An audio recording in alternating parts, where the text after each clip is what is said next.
Welcome to today's stream. Hello, everybody.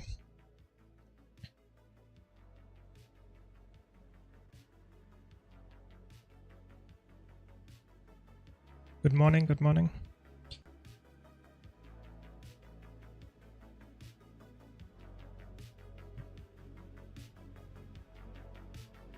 So let's start by doing some typical dailies, just some logins that I normally do.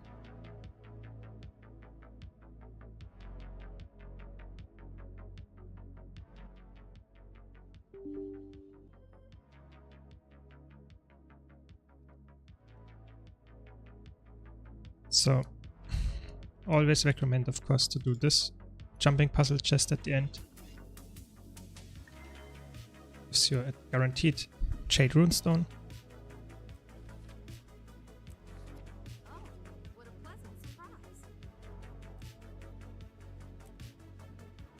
And then I made a video about this, so be sure to check out on YouTube, on my YouTube channel. But it's just very easy. You log in to some characters that you just have standing at positions and get some really easy coin for the time you spent. As always, if you have any questions about what I'm doing, about anything actually, just let me know.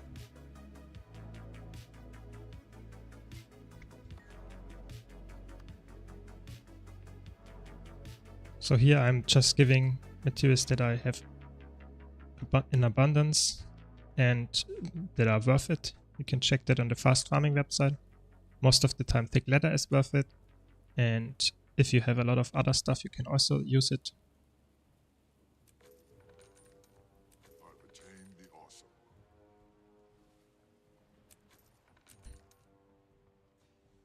Just make sure you have the right reward tracks selected so that you get some nice money back from the materials.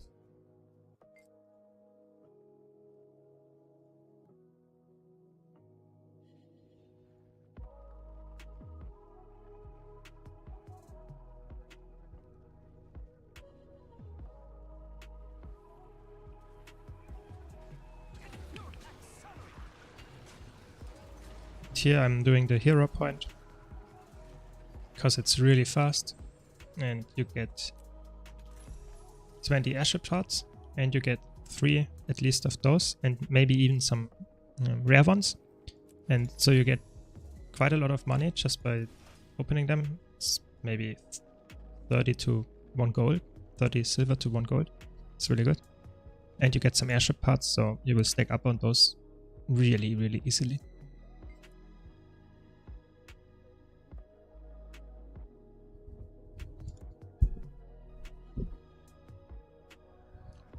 So there are multiple spots where you can farm Eternal Ice Shards. This one is really easy because you can just use the position rewinder to jump down, get some more chests, and then teleport back up with the rewind.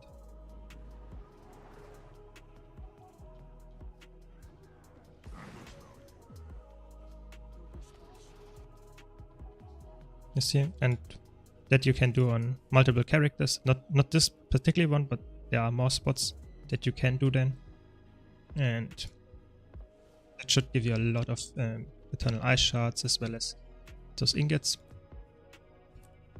I value them really highly just because I feel like I'm in high need of more 32 slot bags, and you can craft them a little bit cheaper by using those ingots. They are still really expensive.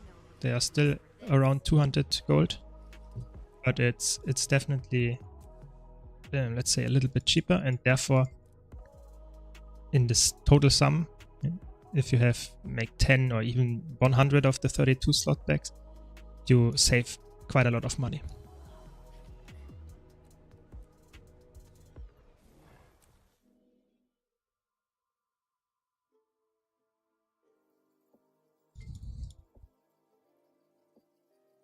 Welcome everyone. I hope you have a nice morning or wherever you are. Might be not in the morning. So here I'm always checking if I have some enough defense seals, and I will buy the Almacar one and the Kodan one. Those two are the most lucrative ones, the other ones are not that worth it.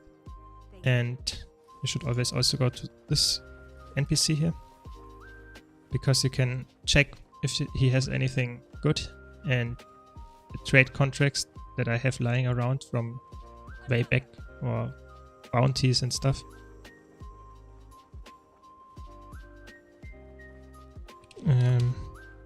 It's just useless, and therefore I trade them for whatever comes up here. And if there's nothing good, those three change and the other two will stay the same. I will always trade it for defense seals, so you get more of those.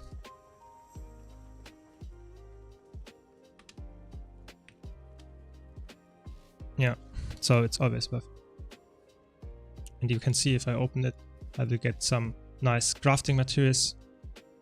If you are lucky, you get T6 materials. If you're unlucky, you get some cheap ones. But in any case, you see you get some nice money back from almost 1 gold and another gold almost with all the other stuff. So just from 2 boxes you get almost 2 gold, and if you do that daily, it sums up.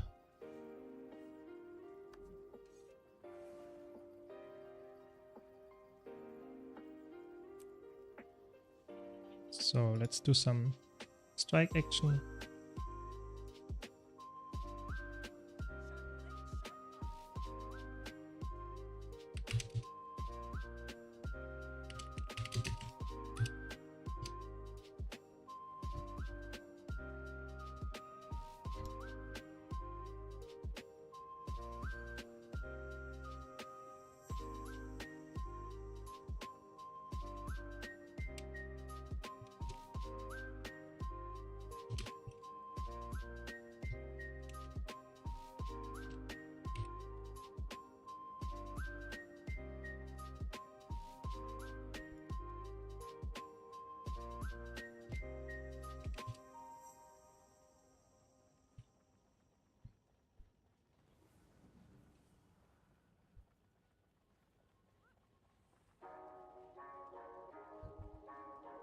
So let's see what my team needs me to do. Apparently it's Alacrity heal. Sounds good.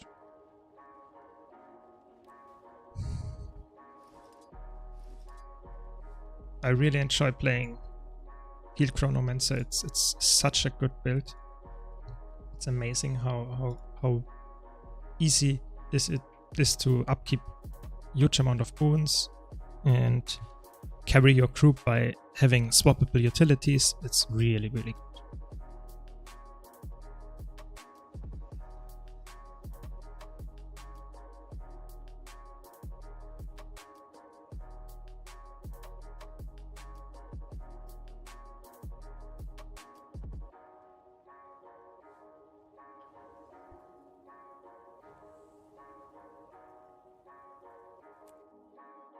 I have 2 setups for my heal Chronomancer. The first one is Giver's variant, so you have a lot of toughness. You can see my armor is over 3.4k. It's really good. That would be used for tanking, for example. So if the boss is in raids is toughness based, you will get almost for sure the target, so you will be fixated. And it's also a setup where you, if you feel like the pressure on the fight is really high and you really want to not care about you surviving because you're so tanky, you will survive anyway, then I go for Givers. But in most setups, in most fights, I would go for my second one, which is Harrier. And you can see my toughness is lower here. I still have a little bit to make sure that I can get the tank. If I don't want to get the tank, I have to be aware that I have to change my toughness stats here. And the healing power is almost similar, and the boon duration is almost the same as well. The only difference is, of course, the power. For example, in Fractals, if you do CMs, Some of them require you to do some damage as a healer.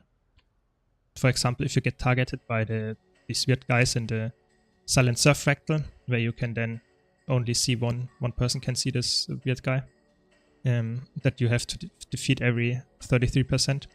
If you are on Givers, you might not be able to kill it. So you have to be really careful that you use the right stats.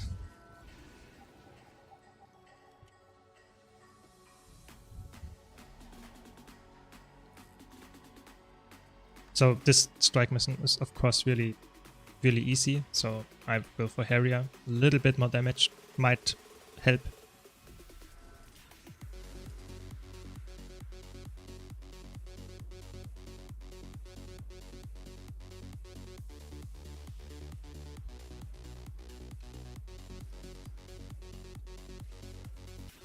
Okay, it seems to be a really ambitious group. Let's see if we can keep that up here and make sure that we are really performing with our stability and stuff. Because you can make those strike missions even easier for the DPS if you just spam your stability skills at the right amount of time and use reflex blocks and stuff. And then almost any boss in those Iceberg Saga Strike 5 strike missions is so good because they just have phaser golem most of the time. It's not, they don't have to do any mechanics.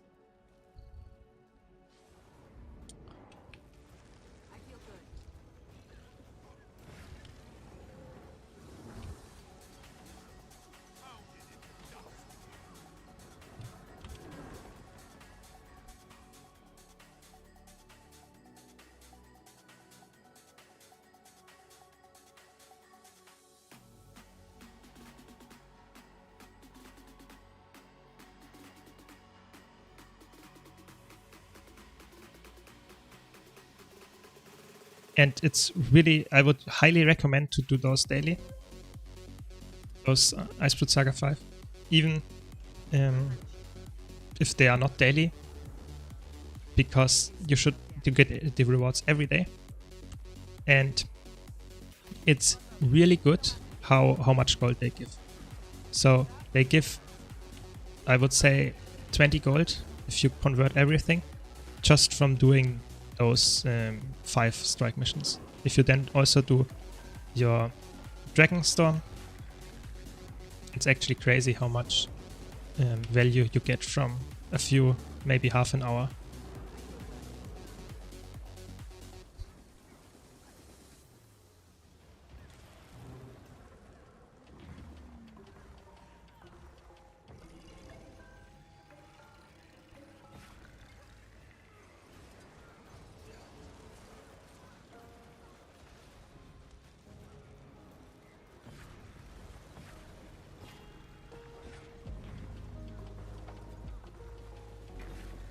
And of course, if they are daily, it's even better, because then you can get some shards or some crystals, prophet crystals, which you then can use for the box in Eye of the North. And this box is also really valuable. So even if you don't do all 5 of the hums, you will get around 5 gold. So if I would open now, I will get 5 gold profit. If I do Forging Steel as well, Forged Steel, I will get not even 1 gold more. So I can, of course, go for it, but it's okay if you don't have anything else to do, but it's not the best gold power. Welcome, welcome. I think we are in the same strike group, so I hope you enjoy the boon up time.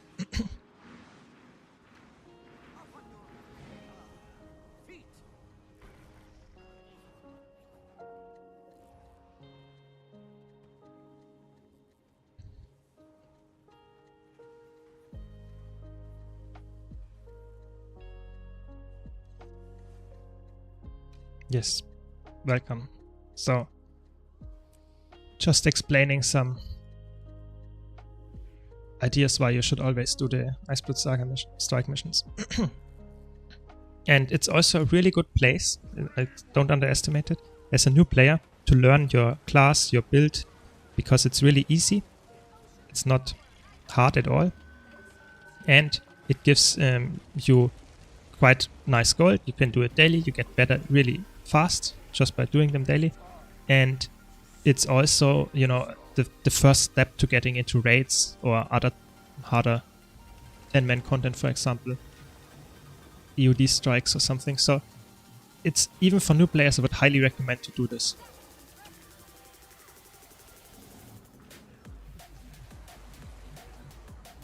So here, now I get to spar. I don't use it as a healer. Let the DPS use it, just so that they get it off. Because you won't get it. If everyone uses it, I think it breaks faster and not everyone gets the damage. So always try to let the DPS use it, because they will deal much more damage.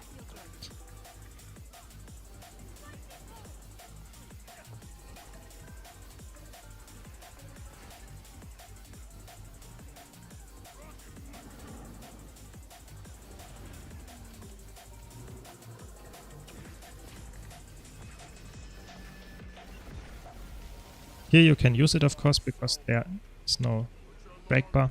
Everyone will get it. You can even precast it in the before Sky returns on here on one of those Ice Root elementals, and then if you swap the target, you still get the hit on the boss itself. Of course, you have to recast it in time. And don't underestimate how much. So, of course, you don't get 20 gold liquid from them, but if you turn in everything, so if the Eternal Ice Shards can be turned into volatile magic using those things. Oops. Using this vendor here. And then you can turn on those volatile magics into trophy shipments, which you then get a lot of materials. And of course T6 materials as well.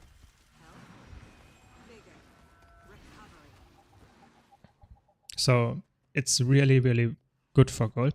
And don't forget, you get also the chance of getting some higher gold drops. I got, I think, a few times 60 gold or maybe even 100 gold drops just from some rare skins that drop here. Might be really valuable as well. And you get those Hydrid ingots. You can't sell them, or you can sell them to the vendor, but you can't really sell them on the trading post. So if you want to ever do 24 or 32 slot bags, you should use those, just because they are making the product a little bit cheaper and you still have the 32 slot bag.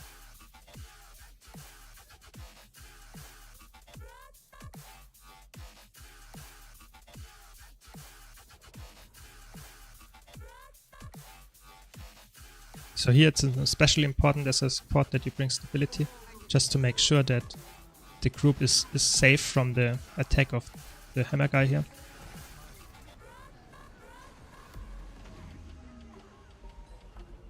As a Chronomancer, you have no problem giving stability if you know the fight will need some stability.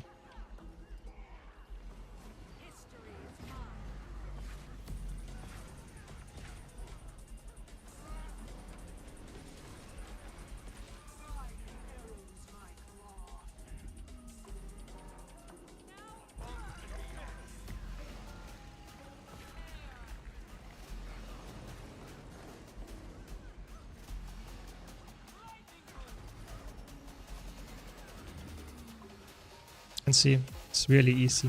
If you just do the mid strat, you have support that gives stability and can out heal the damage that you get in the first few ticks. This is a joke as well. And they give a lot of karma, which is for some people needed for legendary crafting, and you can use them. Of course, you can convert karma as well to gold, but I would say it's not crazy, you know, it's not, the conversion rates are rather bad, so most likely you won't get that much profit from it, but it's better than nothing if you don't care about karma. I mean, I have over 22 million and I crafted all the legendary, you know, Oreen stuff, which needs a lot of karma, but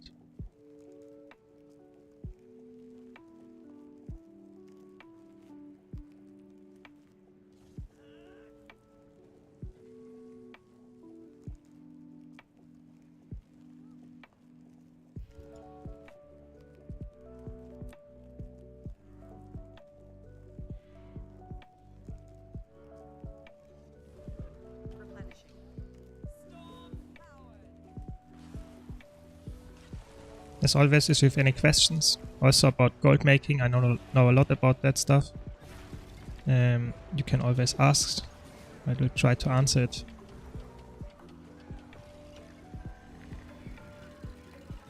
I hate those bugs. Why did I, did you see it? I did reset really late, just because I was somewhat mid-air when I would have reset it, and it's not, you're not really, it's so weird, not really working correctly. This fight is, I think, is probably the buggiest fight in all of Guild Wars 2. Just because this boss, there's so many weird mechanics that they did not program perfectly. I mean, it's still fine, because you can, if you know what's causing the bug, you should be able to avoid it. For example, you should never CC at 25 or a little bit above 25% health, just to make sure that this guy spawns correctly.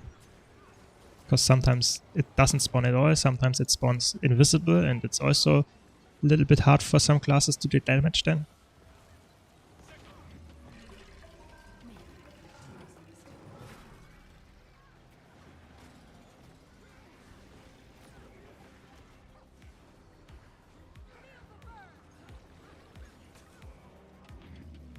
And really important as a support, you should always keep stability skills for the 25% respawn, because sometime after that this guy will do the shockwave and it will knock back, and if you don't have any stability for your party, they will get knocked back most of the time.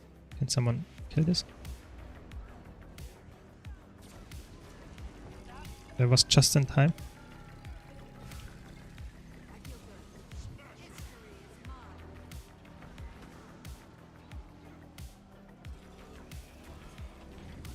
And you can see we are almost 1 minute. We have 40 seconds left on the clock for gold, so it's a joke with the power creep to get gold here. Gold reward.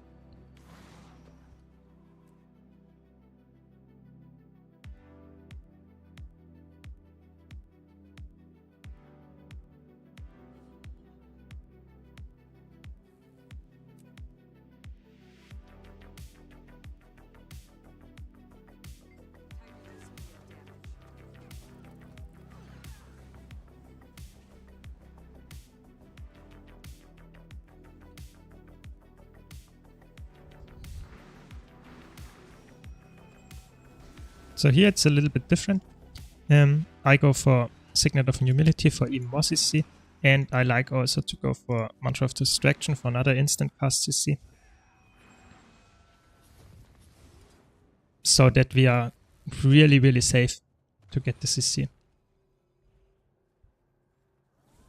Because if you get the CC, you skip, I don't know, almost a third of the fight.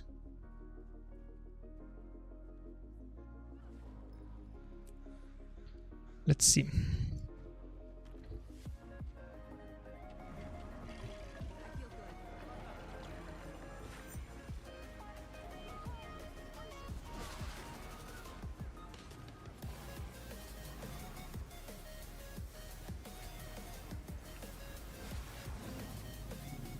So now we have to be careful. This one first, then the and we easily get it. So you see how much CC I did in this instance. Just if you use more and then use your special action key, you get so much value from your CC skills, and then you can instant cast your F3 and your Mantra of Distraction. If you do that, it's almost guaranteed that you get the CC here. And then of course after that it's just carry the group by healing them.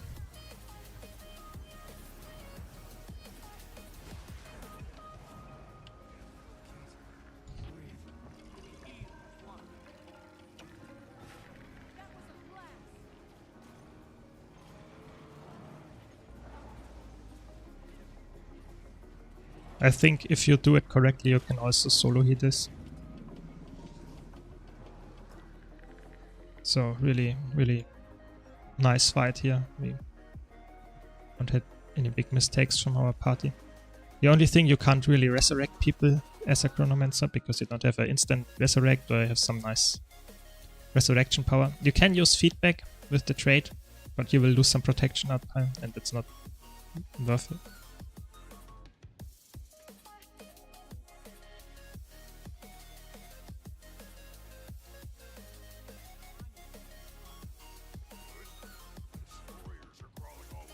Dragonstorm, just so that you know, is also really lucrative.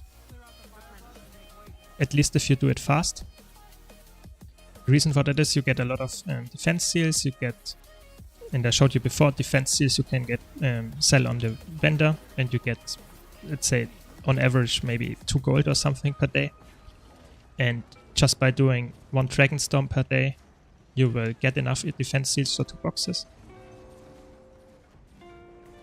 So that's 2 gold, and then you get another chance at really high valuable items, which can be really, really good, of course. For example, the infusion, I don't know, over 1k, at least in gold, so that's good. And of course, Dragonstorm gives you a lot of other stuff, for example, the Orine shards or whatever they are called. There's also some gold, it gives you flat 2 gold, I think. So it sums up and you will get to almost exactly, I would say, 9 gold. Here, of course, as a support, always take a lot of stability.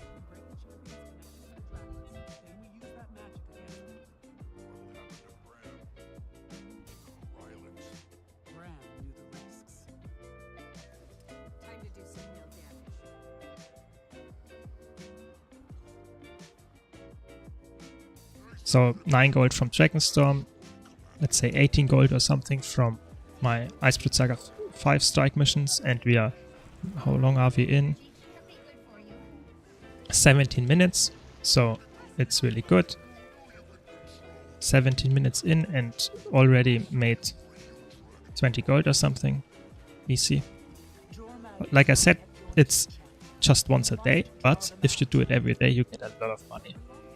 If you enjoy, of course, this content.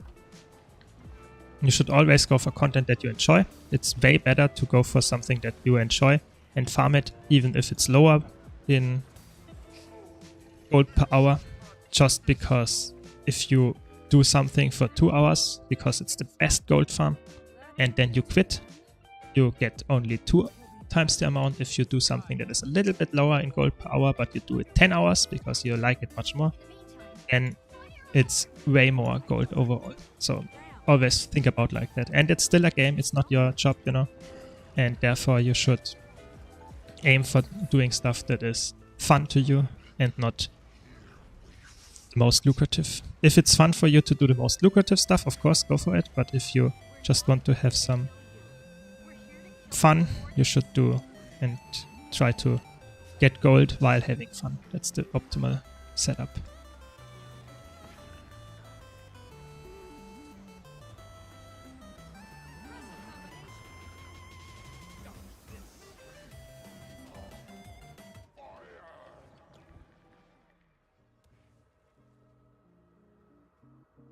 As always, if you have any special questions also regarding gold making, please let me know. I'm also planning to do really deep dives into gold making strategies, so please let me know if you have any special demands, if you want to see anything really, really special, how to do it, because I think a lot of people don't really know how to make gold in Guild Wars 2, and it's actually really easy if you know what you're doing. You see, I have almost 12k. Of course I play a lot, but still, if you know what you are doing, you can get even more money, you know. Even if you don't play a lot, you know. You see, if I just do the Iceblood Saga strike and 5 strike missions and the Dragonstorm, it's half an hour and you get almost 30 gold. If you do that every day, you get a lot of gold per year, and it's not that much time effort. It's fine.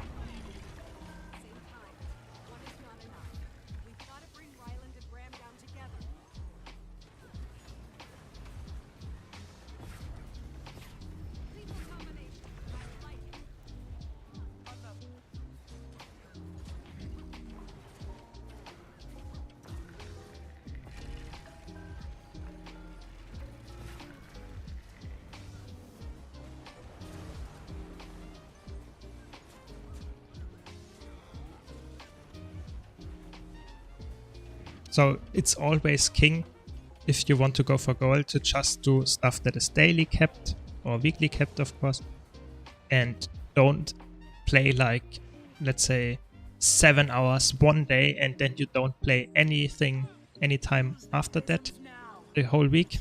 You should rather do, if you can do it, of course, 1 hour per day. That's it. It's at least 10 times even more better than doing 7 hours one day and then the other 6 days you don't do anything. So you should always try to aim for doing daily stuff and try to make the most gold per hour in this amount of time, and then you come back the next day if you don't have that much time to play the game. It's the most efficient way. Of course, if you can't just play on the weekend, you have to do stuff that is daily on the weekend, and then you should try stuff that is fun to you on the weekend, and that will get you some gold as well. But of course you will lose out a lot of days where you could have made more money just by logging in and playing. Or even if you just log in and do some character parking or do some vendor action where you just buy some stuff from vendors, it's way more lucrative than just playing for 5 minutes or some boss or something. It's you should always do stuff that is really lucrative in the amount of time that you're doing.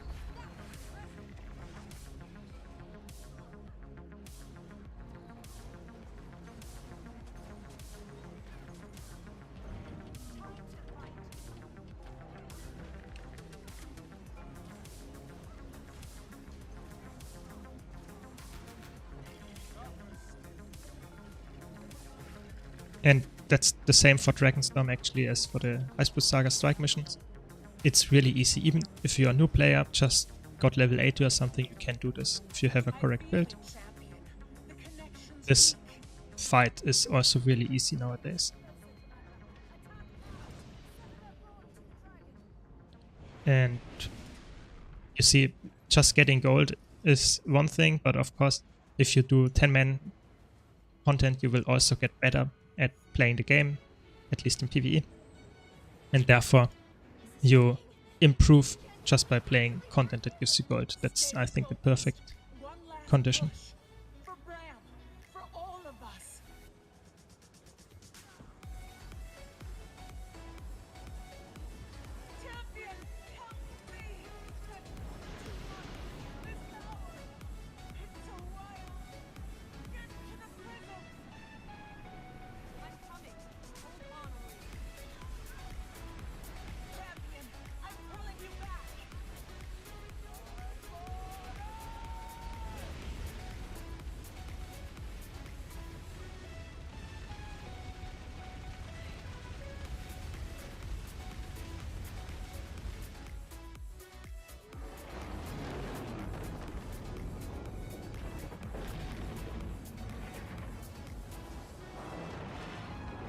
I really hope that the new expansion brings some, or the new patch of the expansion brings some really good content that we can farm for gold and stuff, because currently it's a little bit lackluster.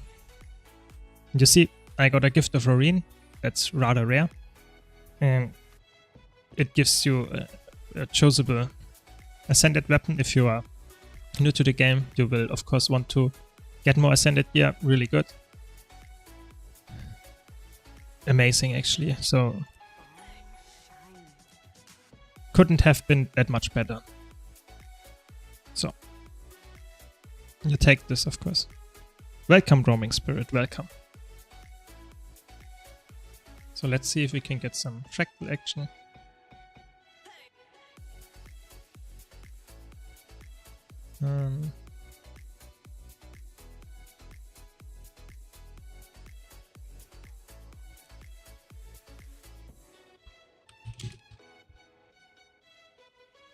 So I guess we do some other strike missions. Of course, if you would have played more this week, I did not do that. You should do the dailies every single day. So the daily strike missions, you should go for one of them every single day. So the EOD strike missions, you do the daily one, and then you do the next one the next day. And then you will get all of them. but I did not, so therefore I now have to do it on the weekend and get a little bit less rewards because the daily chests are really helpful here. But yeah, that's it. Hello, welcome, Galen. Hope you had a nice morning so far. Or wherever you are, I don't know if it's morning. Really, that doesn't sound that good if it's glitches even more than usual. Doesn't sound good.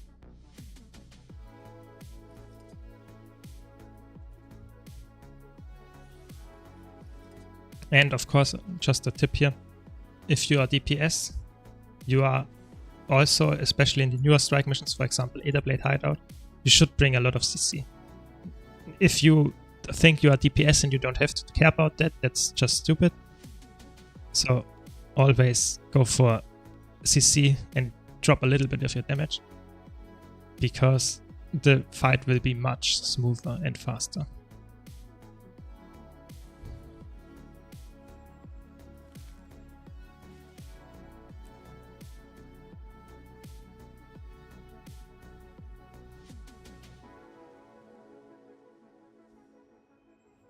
I mean, that sounds horrible.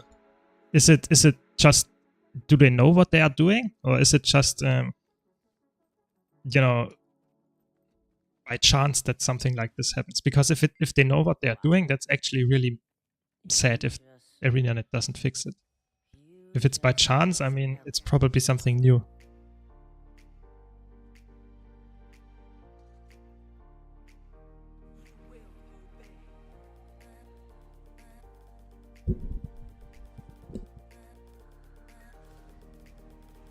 Here, just some tip here.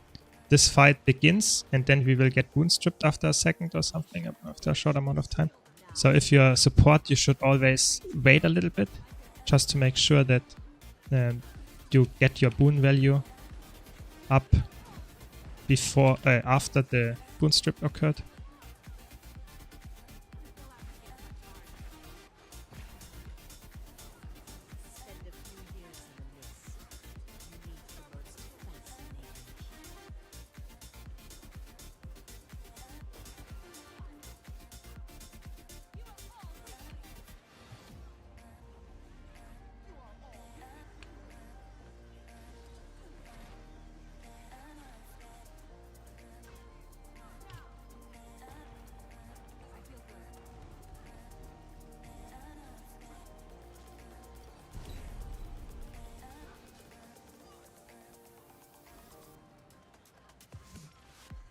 That sounds really, really bad. It's crazy. I mean, I'm not that into World vs. World that I know the current state if ArenaNet knows stuff like that, but I think they should know.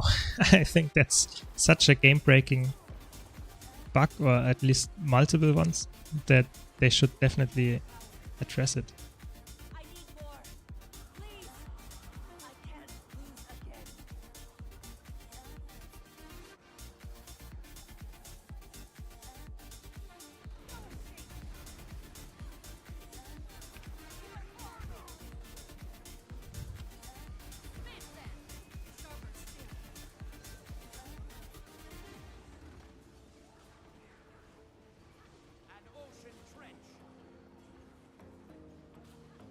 So as a DPS player, especially as a power DPS, you should always go here first.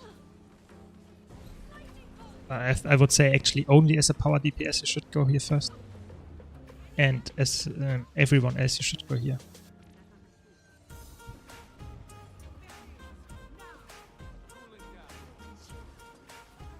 Nope, go away with the blue thing.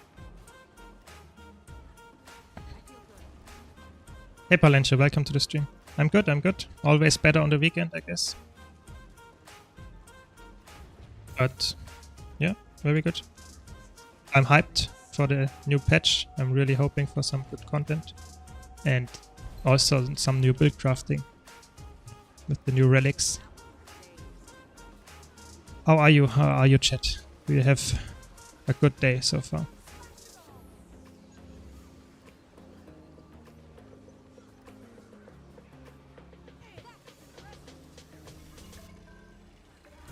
I think I think they are still unknown. I think there is no... I mean, I might be out of the loop, but I think it's not known yet. And it was the last time the same. I think we just saw it on patch day. There was no preview.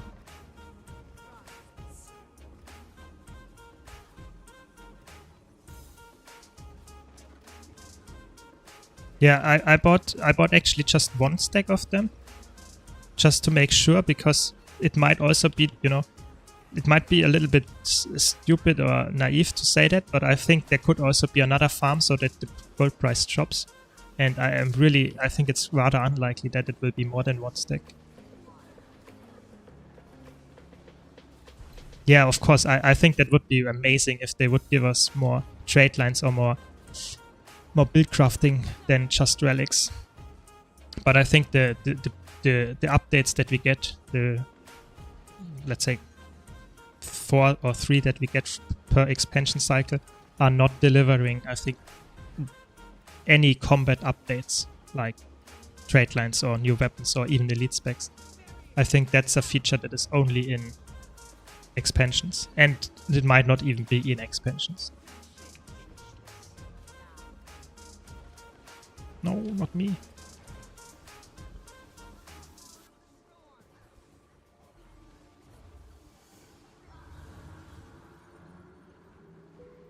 Yeah, I think actually, I'm not sure, Roaming Spirit, if that works. I'm not sure if you can get the new ones from the chests. I think you could last time, but the question is if they want you to do it the same this time. Because I think last time, in the last expansion, you also had the possibility to just use relics in your legendary relic to some extent. You know, that you get it instantly unlocked. But I think they changed that, so now you have to do some quests to unlock them. So I'm not sure if they will change it so that you can't get the new relics at all from the reward track, or that you can just get them after you completed some kind of story step or achievement. Might be. I don't know. I just wanted to mention that. Okay, yeah, I mean, I think that was last time. I just wanted to mention that it might be that they change it, because I feel like it's a little bit... It's really broken if you save up on them and you instantly get the new relics if they wanted you to have content to unlock them, you know. I think it makes sense to get them from the World vs. World vendor because you're spending some currency, but if you can just get them by saving up before you play the new patch, I think that's not something ArenaNet wants you to do. But I don't know, you know, it might be that they just don't care. Anyway, you can save them up. It's not like you lose anything from it. And I also would recommend, if you are going for the Legendary Spear, I would probably go for just buy some runestones. Probably now it's too late, but there might be an increase when the new spear comes out.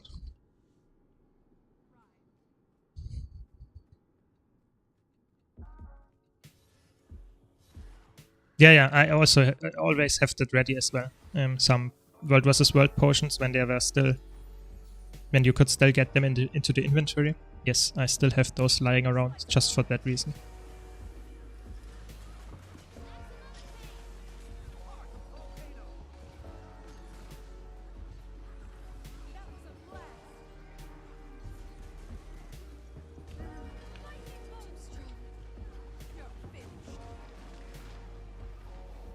Yeah, totally true. I'm totally with you there. I think I will go for the spear anyways, so there is no... I will just go for it, even though I have 2 cameo Harleys. I don't know how to pronounce them. Even though I have 2 of them, I would go for the other spear as well, just so that I can run spear, and underwater spear if I want to. But it would be really nice if it's an amazing spear. Some really cool design. Maybe even some flashy effects. I wouldn't care. Don't get me wrong, I think the current spear is a nice legendary. I think it's one of the better ones.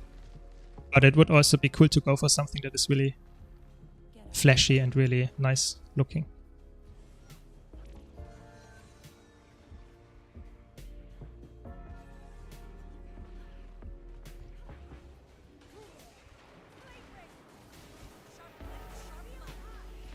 Please, yes, boons.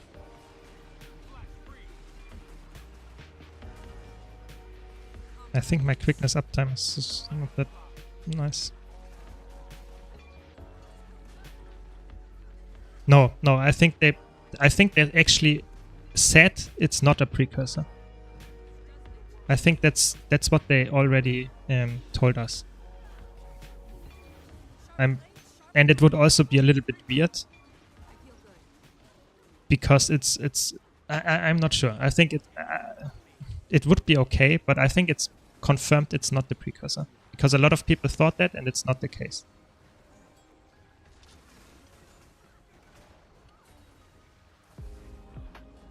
My might uptime is the problem. That's why my DPS is so low. Look at that. I have 19 might or something on average.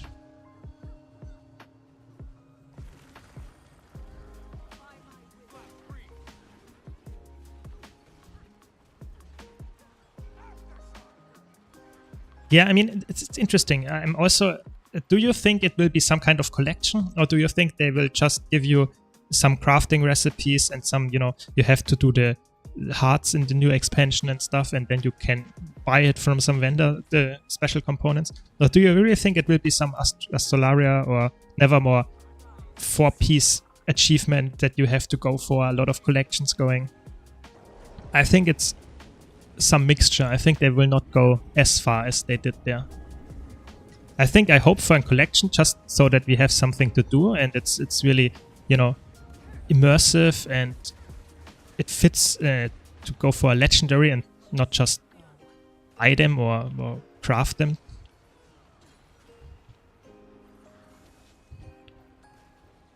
But I don't know. Depends on how many development hours they put in. Yes, you're totally right there, Lost Potato. It will definitely require research notes. But don't be sad about that. I will actually, slight teaser, I will release a research note guide tomorrow or today. So on my YouTube, where I give you a really, really clean way to get research notes, really cheap. So look out for that.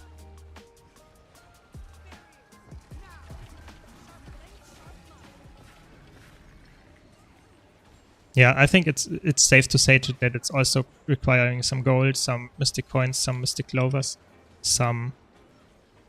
even some, I think, T6 mods are guaranteed. I don't know how many, because there were times where you needed 250 of each of them, but then I think the second generation only needed 100, and some T4 and T3 and T5 mods, yeah, as well. So let's see. Yeah, I mean, the idea of research notes is that it's only from crafted items. So yes, the answer, Roaming Spirit, is that the cheapest way is to get them via crafting, but they are, to be honest, everything, is crafted from research notes. There is no exception to this rule. Of course, you can get some drops, which can give you crafted items that you can then salvage or research. But of course, you can also buy them, stuff, potions, and that for really easy access. But like I said, I won't spoiler you here. There are really, really easy and lazy ways to get research notes, and I think I will release the video today. Let's check.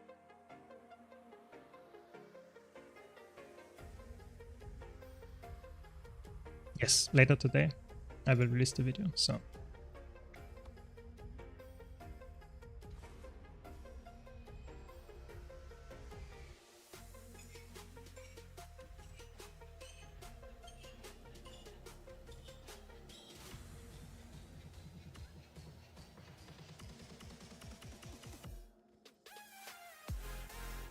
Yeah, I think they actually should have gone harder with the Oreen stuff. I think not only that they should have gone for a spear, if they knew that we will get a spear. I mean, of course, that would be a slight teaser for the expansion, but they could have designed one before, and then now give it to us.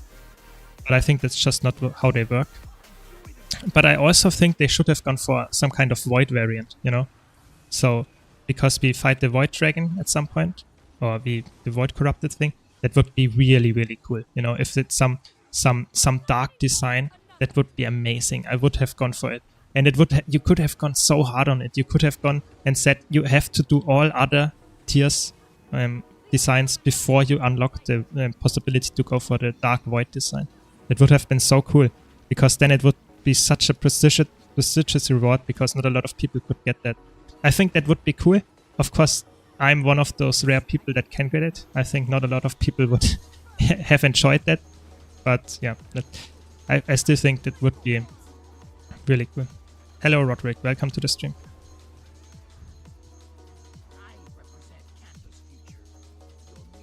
But I think you can see that they are now improving on this situation, so we will always get new Blackline collections and new general collections for spears, for weapons with spears. There's always a spear in there, so that's good, I would say.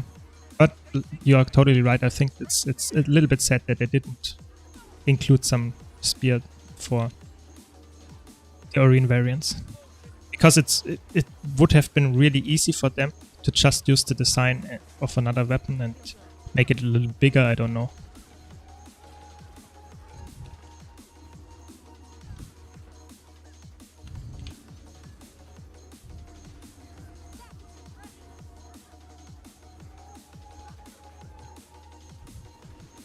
I mean, so I like to play Boon DPS Chrono, but the group asked for DPS, so I can't just play Boon DPS. That would be a weird take, you know.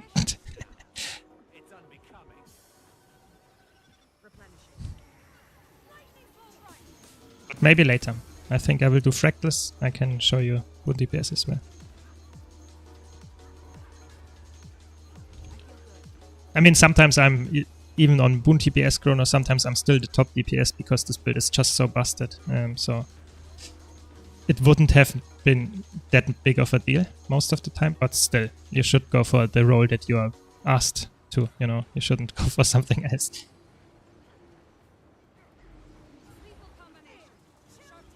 Yeah, my bot is a little bit aggressive on the blocking side. Bear with me there.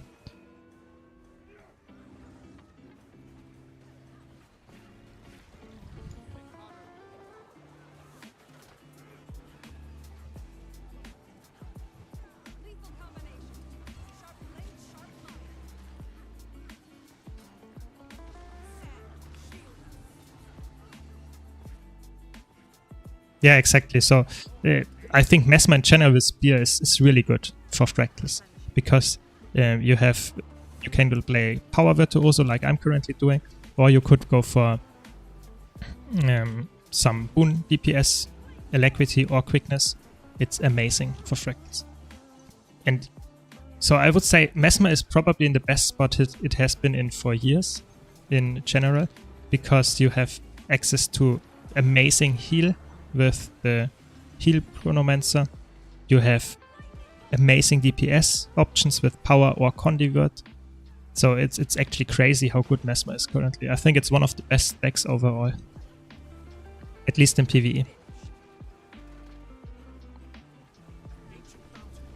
Yeah, I mean, I think I made a balance video about that, talking about, you know, how they should go for more frequent balance patches, and they should go for making more flavor of the month style balance, you know, so that, say, every 3 months they release a balance patch that is totally changing the gameplay of some builds, or at least the DPS, so that, for example, Elementalist gets 5k more DPS, and then it's the flavor of the month, and the next game it's Engineer or something, so that we always have to the enjoyment of playing different classes, just, you know, by increasing the numbers of them.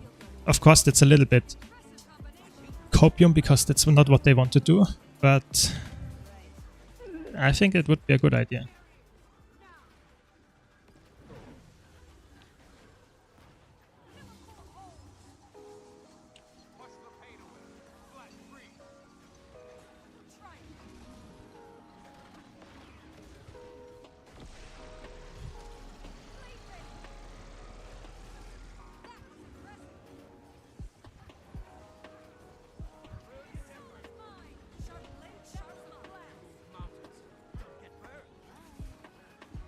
let's see. I mean, I'm still hoping for some really interesting relics, which will maybe change the metas to some extent, you know?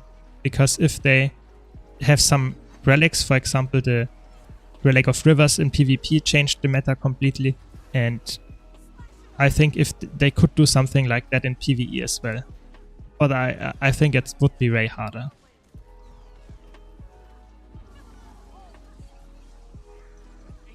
For example, I think the Relic of the Claw is actually a rather good PvE damage relic, just because it alters your rotation to some extent. You want to use CC skills.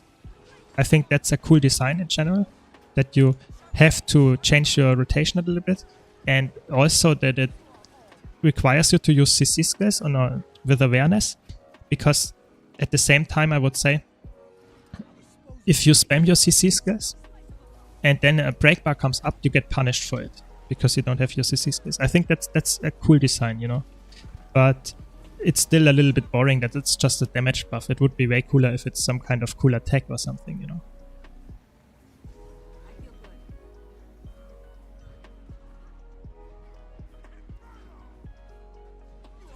But that's just my opinion. Maybe I'm a little bit weird in this sense.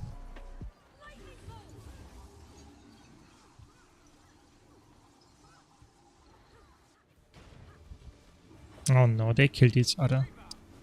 They're not good.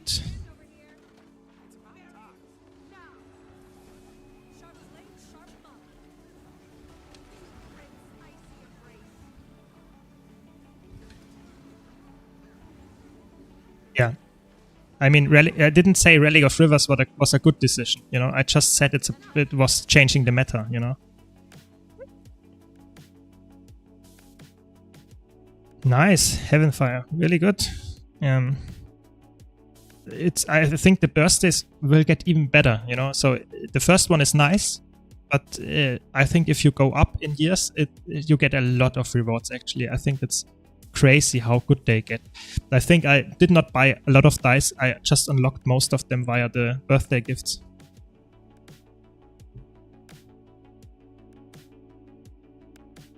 But back to the Relic of Rivers, I think that it was definitely an interesting choice to bring something like that in the game. You can say that much.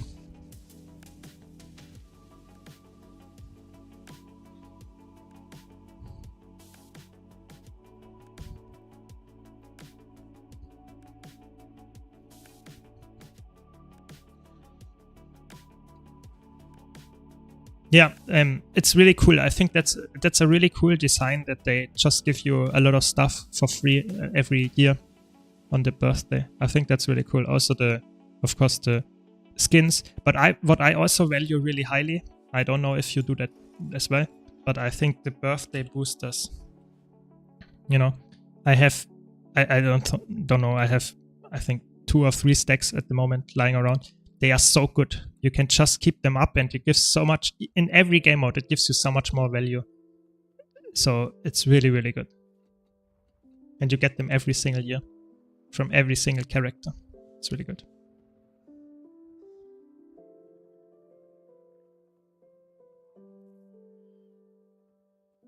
Yeah, I think it happened to me once or twice that I did exactly the same. That I played a PvE build on in PvP. But sometimes they perform really well just because it's ranked. Because you can surprise people with your damage. I think that's actually quite fun. But I would also say that Virtuoso is a rare exception where you still get your defensive skills like Distortion, or however it's called, Bladesing Distortion.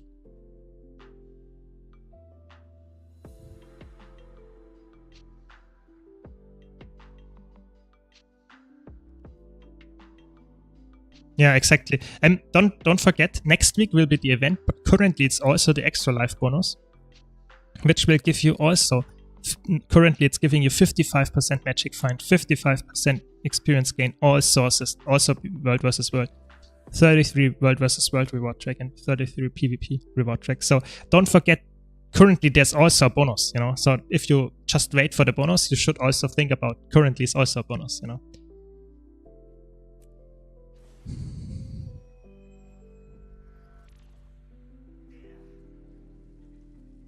Let's see how we do. I think it's really amazing. This strike has been out for 4 years now, and still people have struggled with it.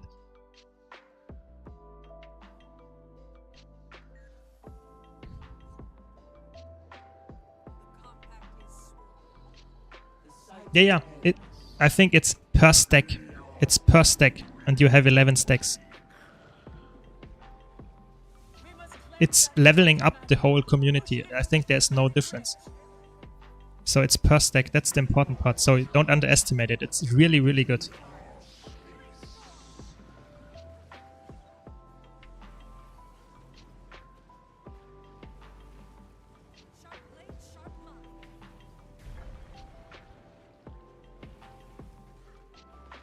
Yeah, exactly. So I would always try to... Please kill this guy. Always go for world versus world as at least the wood. Oh no, we are dead. It's been purified. Break it to send it back. It doesn't look good. So in this strike, what are you doing? You have 3 stacks of those. What?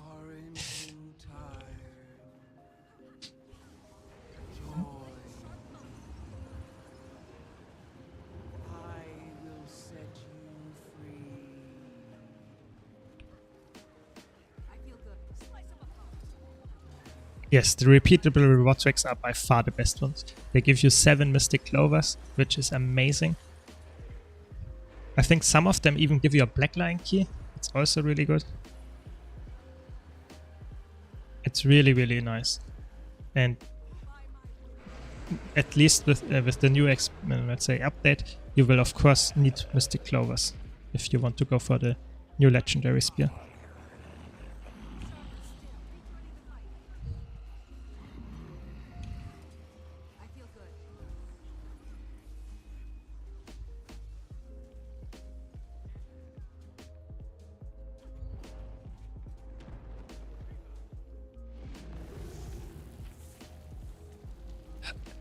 So I think the Aurora achievements are actually... I think that there are different opinions on them. For me, I would say it was... Vision was a little bit more problematic, but it was not that bad, you know. You could still easily... Oh no. Don't talk while you have to think. I think it was still doable. But I would say Aurora was the better one for me. And if you grind PvP and versus world, it's actually rather easy. You get all the... I think you need skins to unlock the next level of collection. And I actually think it was really easy to get the skins via PvP and world versus world. And I think it's a weird design that you need the skins, because why would you need a skin to... But okay, I guess it's just that you don't have to do the achievements. And I think it was... For me, it was really easy. I think there was one thing where I needed the achievement. Everything else I could do via PvP or world versus world was actually quite good. Yeah, I mean, there are some achievements in there that can be really, really... you know, break your energy or vigor to play the game, just because they are really, really long. I think a lot of people actually dislike the Druid Stones in Draconis Mons. That's also insane. But yeah, I mean, you have to see it like this. It's a one-time thing, and if you have it, you have it, and you can use it on every single character. So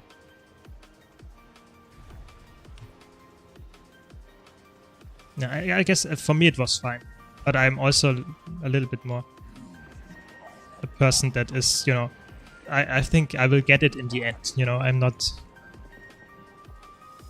really that desperate and say I have to get it now.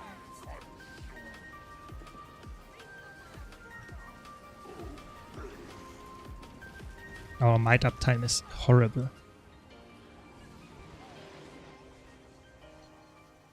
Yeah, then I think you have the worst part actually of the Aurora done already, I think.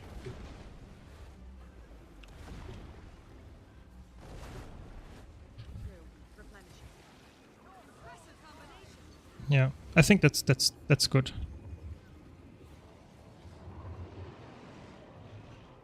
I mean, actually, when it released, I found it really cool to have the 3 orbs are flying above your head and stuff. Nowadays, I don't even use them anymore for skins. But I think it's cool to go for something that is so impactful. I think there's no legendary that is that impactful as the Vision and Aurora, or at least, of course, the rings could be the same, or maybe the back piece, but you get what I mean, you know.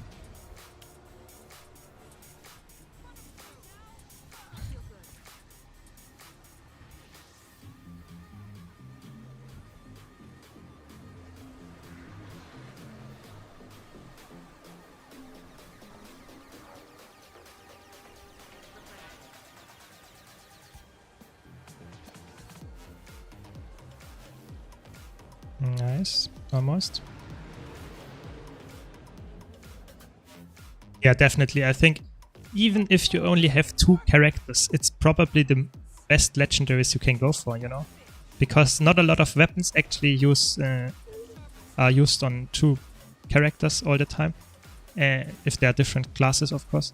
And I think armor, yes, armor might be valuable.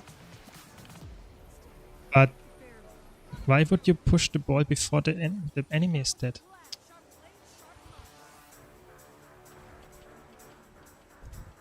I'm not sure if we will get this. The hardest phase is still coming.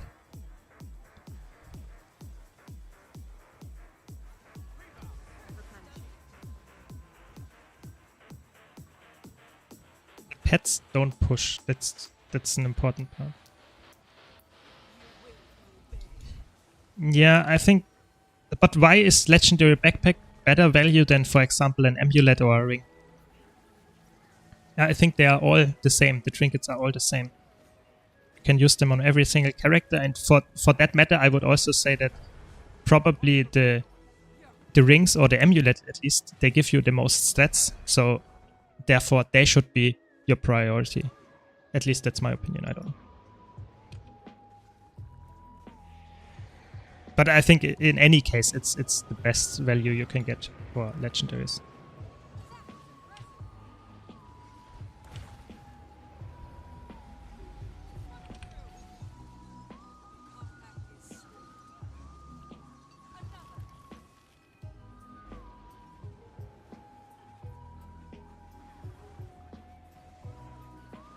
Yeah, there was those return achievements. They are really, really free.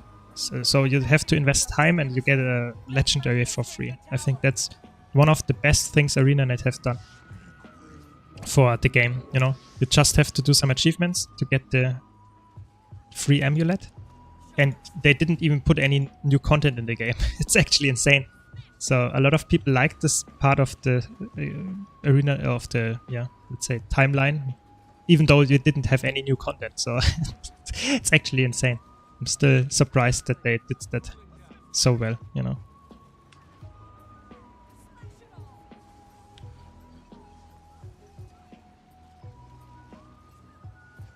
Now's our chance. Finish it.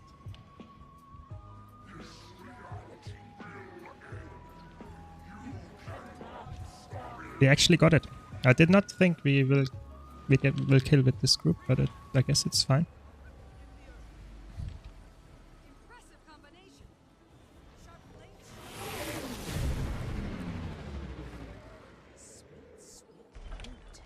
Very good.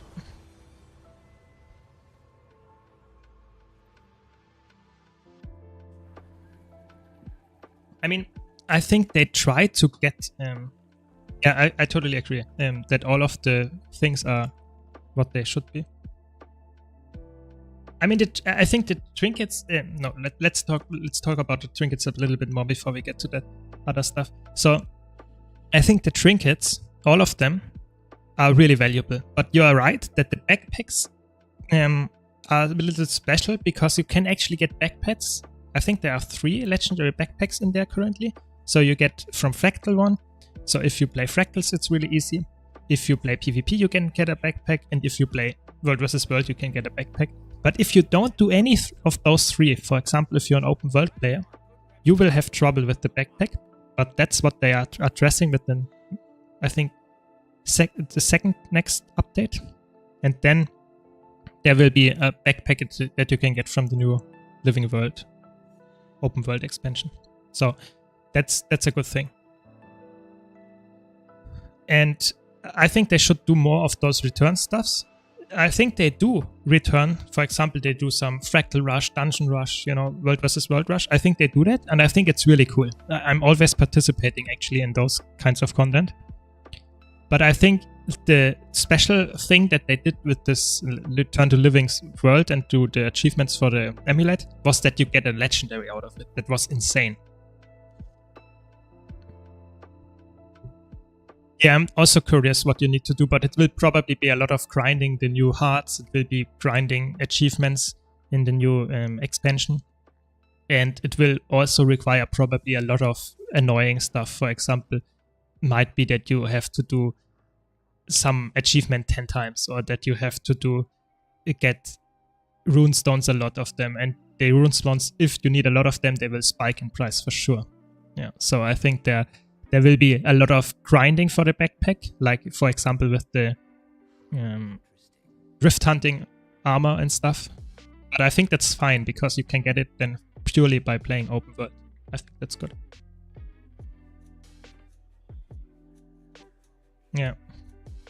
Yeah, maybe I think, I don't know if there's a precursor for the backpack. I'm not really sure how that works. I think we have some kind of precursor already. Do we not? How is it called? I thought we got some item, some exotic item that says it's used for the precursor crafting. But maybe I'm mistaken there. Yeah.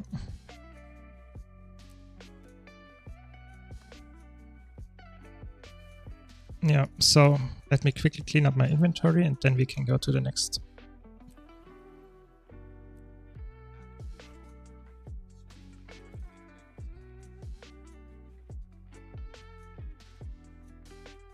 Yeah, exactly.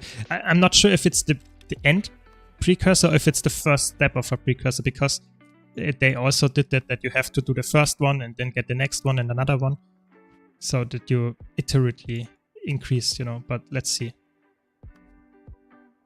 I mean, it's still, I think it's not the next patch where it will be released, so it's still quite a long time off. I think it's the third patch in the cycle, so it will be a long time until we get the legendary backpack. Yeah, I guess it will be Ascended, the precursor. But in any case, I think it doesn't really matter, because we will probably get it from achievements. It will not be something that drops. I think they will never do that again, that it's just dropping and you can't really do it.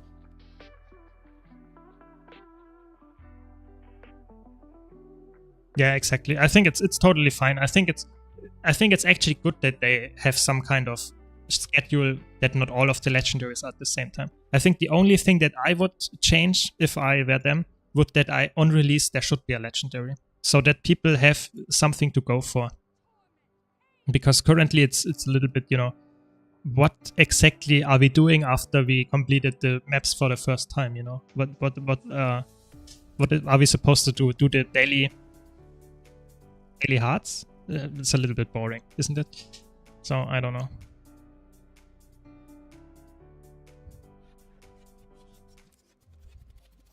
Well, let's do some fractals. You wanted to see some Boon Chronomancer? Let's do that.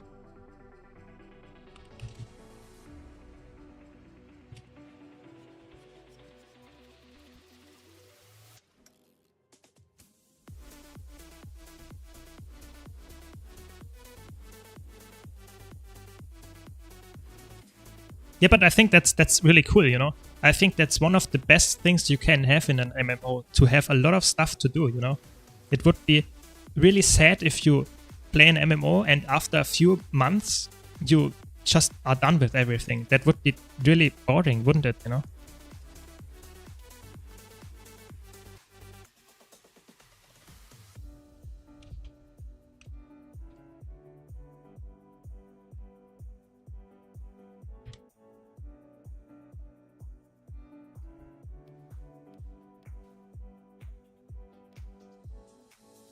So let me quickly set up my gear. And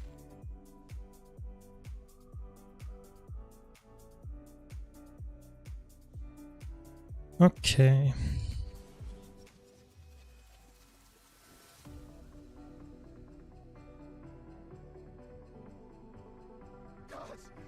Yeah, I think, but you are not in a rush, you know. It's like you're still at the level cap, you know. Even though you don't have the mastery at maximum, that's totally fine, you know. There is no reason to have the mastery at maximum on day one. You can just go for it after some time, and it's totally fine, you know. So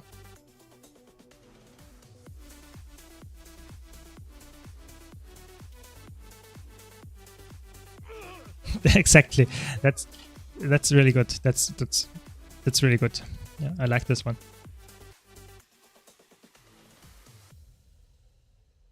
Yeah, I mean, I would also say that most of the masteries are not that impactful. You know, the masteries that really gate you are, for example, the masteries that give you access to some poisonous area in Heart of Thorns or something, because you will not get there otherwise. That can gate you, or that if you want to go for some legendaries in End of Dragons, if you don't have the vendor, you can't get them, or you have to first unlock the recipe. I think that's gating, but all of the other masteries are just a bonus. It's not like they are insanely broken and you have to go for them.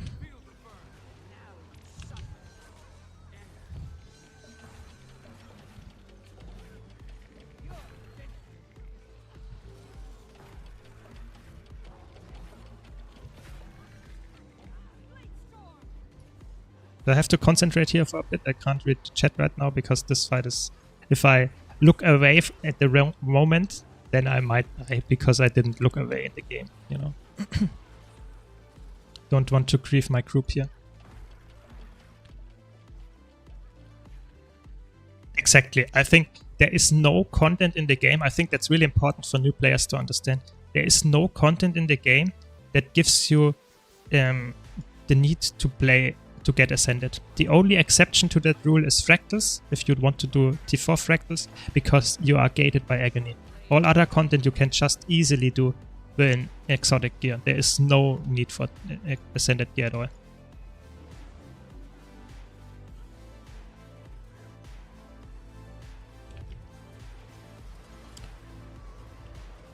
But I would also say at the same time, Roaming Spirit, yes, you can't do fractals, but you can start with fractals, you know. You don't have to do T4 fractals at when you start out the game.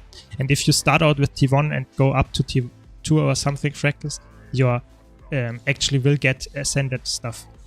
There will not be a time where you say, okay, I need ascended stuff and I have to farm raids and that and that and that to get ascended gear. If you do fractals regularly and just level up your fractal level slowly, you will get ascended gear in the same amount of time, most of the time. And especially, yeah, definitely in Heavenfire, you're right, the Wizard's World is an amazing tool for new players if it comes to ascended stuff. It's crazy how much ascended stuff you get.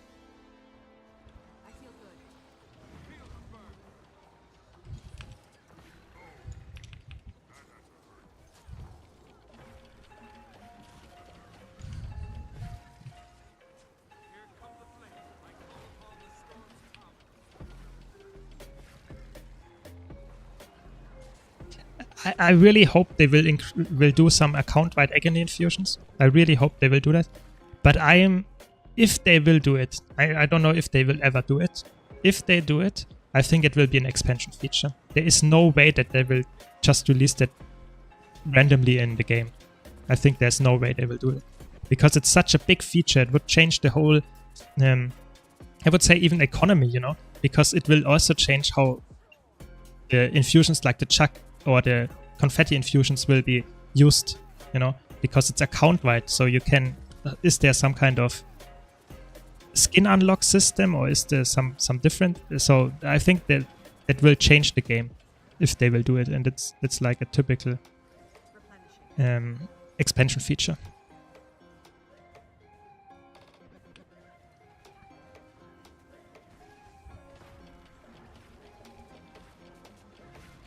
But I would say, for example, look at other expansion features. So I would say Soto is one of the best expansion when it comes to features because they included the Wizard's Vault.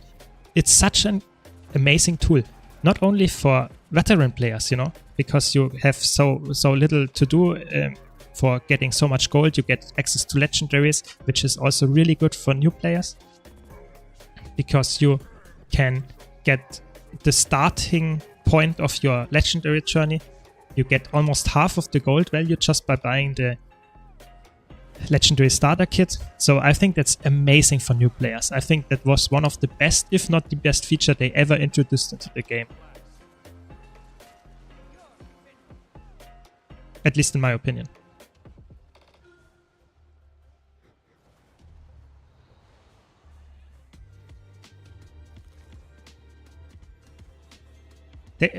Yeah, you're right. They did that with swim infusions, but I think the swim infusions, I'm still unsure what the reason for swim infusions are. Why do we need swim infusions? What was the... Was it a test? Or was it some kind of... they wanted to do something with underwater content? I'm really unsure because it's just so random that they introduced it at some point.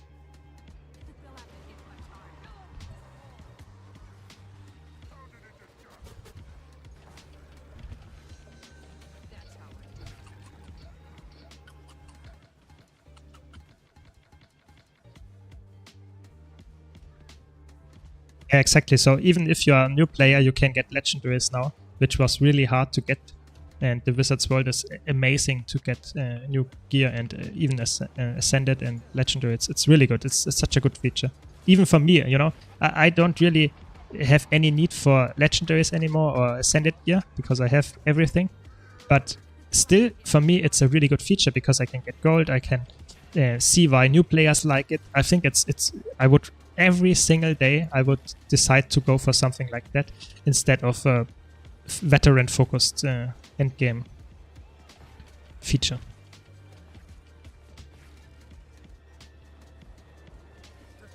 And don't get me wrong, for veterans, it's still worth it. You get a lot of gold by playing the Wizard's World daily and weekly stuff. I think your intern. I think the intern of ArenaNet is...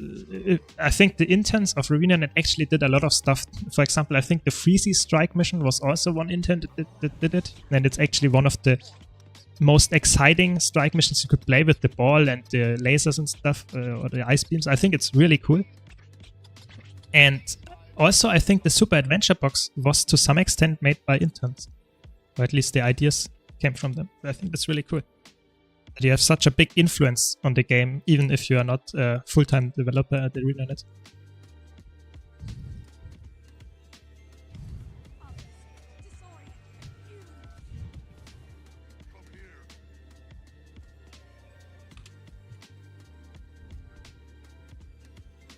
That's one of the cool features of Power Chrono. It has inherent boon rip. You don't need any other tools. You have so much access to boon rip just with one trade and your CC skills. It's amazing.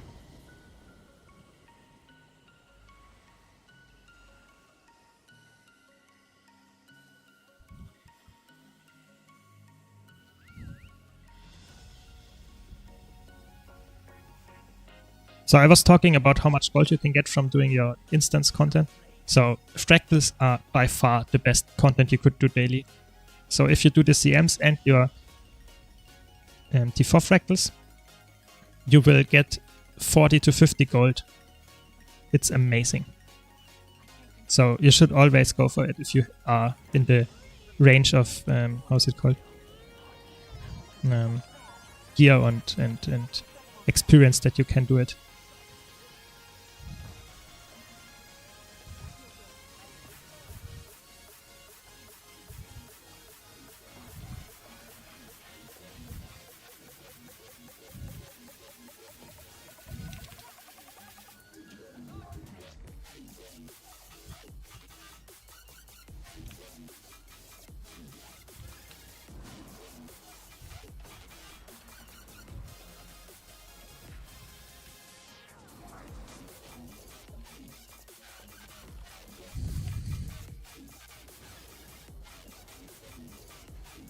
And I would say the power creep currently is so high that actually you don't really have to play perfect. Fractals are, even the challenge modes are not that hard. They are really well designed in a way that you don't really need all of the perfect gear and perfect, let's say, playstyle rotations to complete them. It's definitely way above now. The power creep is so good, so high that you can just face bosses like we do without having perfect damage, you know. Because this boss actually has you should do multiple phases in the water phase, for example, or something, and we just skip all of them, even with our rather low DPS. So you should not fear getting into fractals, definitely not. It's not hard, and it will definitely get you a lot of gold. And I also think it's really fun. I think it's one of the best activities you could do in 5-man content, of course.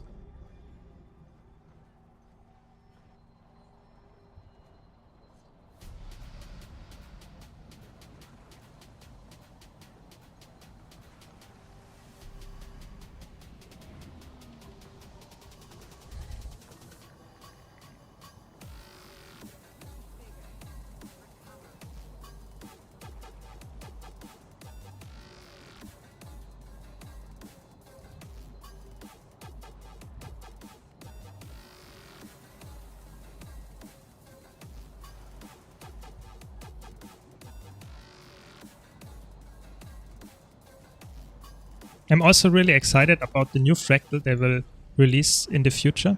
If it's the same, because I think the latest fractal is one of the least well designed. I think it's actually probably one of the worst fractals they have ever done, the Lonely Tower one, and at least in my opinion. And I really hope that they will come back to their roots and do something like Nightmare Fractal or Shattered Observatory. Those are really cool fractals. At least in my opinion, of course.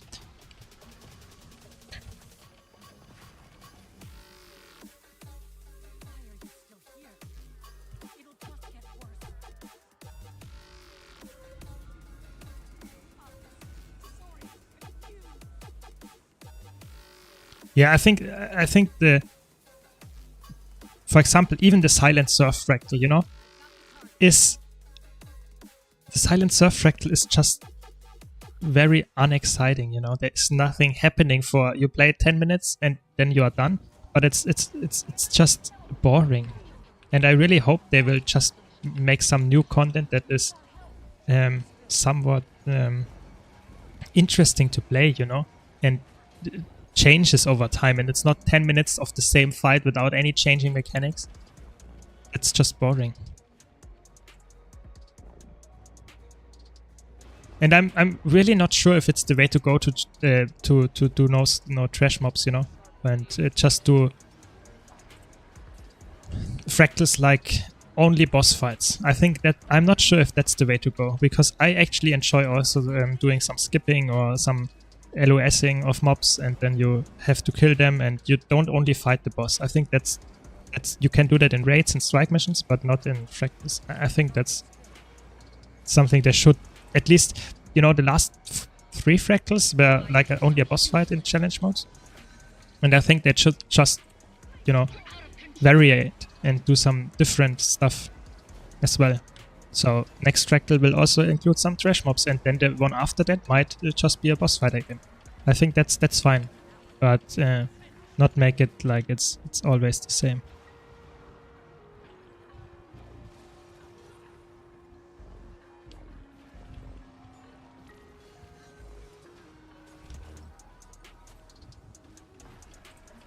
It was all your fault. I feel good. She's better off without you.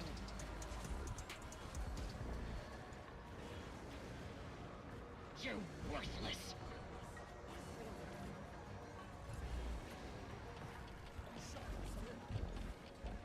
It's crazy how much CC2 Chronomancers can bring to the party if they save their Continuum Splits and their Moas.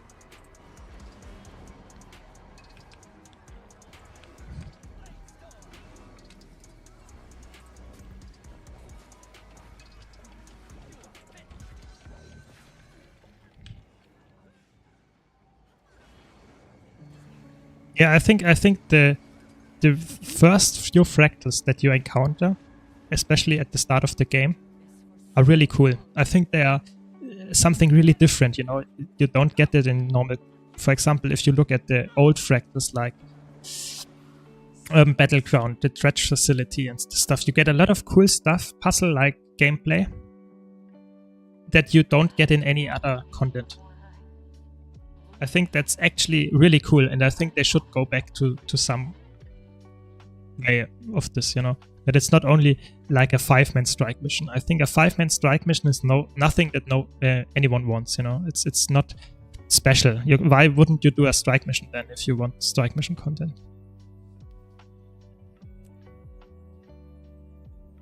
Yeah, the Taumanova fractal is also really funny.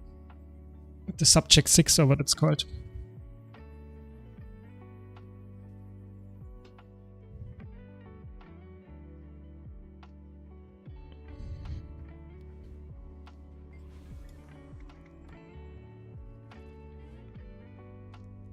To see, you get so much ascended gear. I think this week alone I got 3 or so of ascended armor just by doing fractals. So if you're a new player and you want to level up, I think you should always go for fractals. You will get a lot of ascended gear.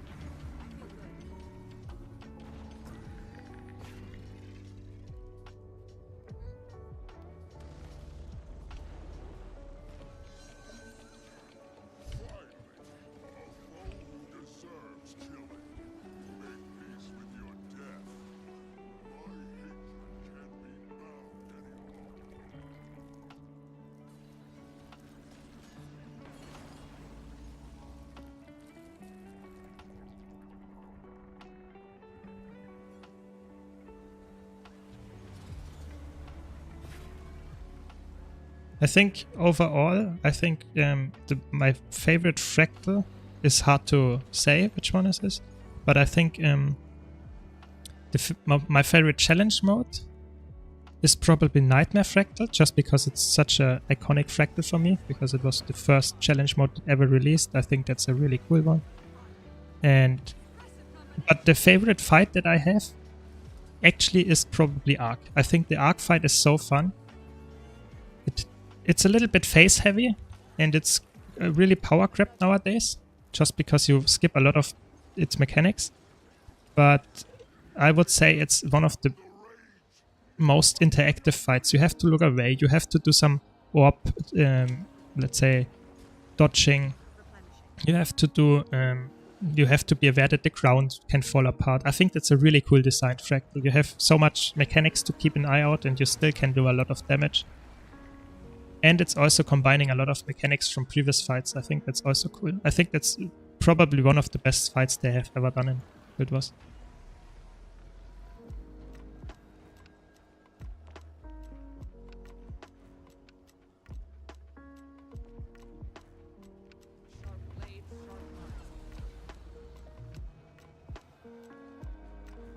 I mean, what are your favorites fractals? I mean, not only challenge mode, but in general.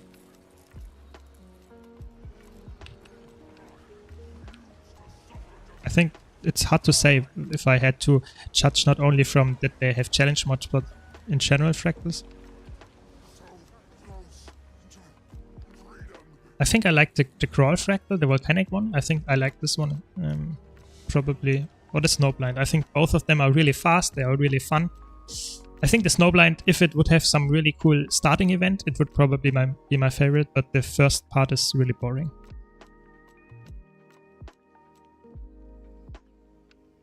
So the Wizard's Vault is actually one of the best things, but of course it's kept, Jacob. And I would highly recommend to do fractals, to start some fractals, you know. Start with tier 1 fractals and then go higher. because you will get some ascended drops like I just did, and it's really good. If you don't want to do that, then probably you can go for strike missions. Strike missions are actually also giving you really good access to ascended gear. And of course raids. Those three things give you a lot of access to ascended gear if you don't want to craft it yourself. And also, don't forget, if you are a more competitive orient player, so you want to play, you can even play world versus world and PvP and get some ascended stuff. It's not that easy in the sense that it can randomly drop permanently. It's not happening that often, but you will get it after just playing a bit, you know. And if you need trinkets, all the trinkets on the right side of your gear, you know, all those, you can get ascended gear really easily by doing Living World Season 3. So if you gather, for example, winter berries, that was one really old school thing to do. Gathering winter berries and then trading them for ascended rings. And that's one of the most iconic things that you can do to get ascended stuff, because it's really, really easy. I think it takes you a few weeks, depending on how many characters you have, to get full ascended stuff. Or not even weeks, I think it's probably 1 week you can get it done. So I would recommend it as well.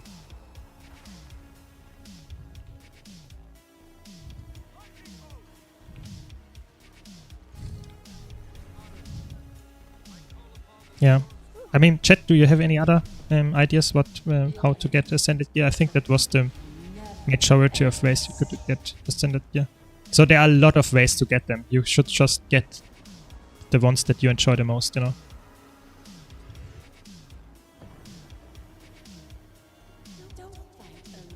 Yeah, exactly. So just using the Living World currencies, not only Living World Season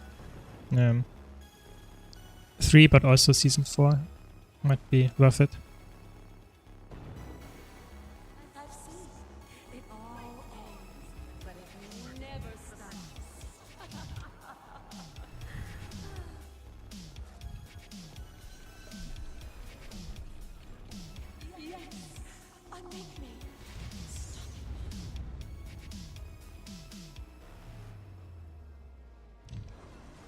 No, not me, not...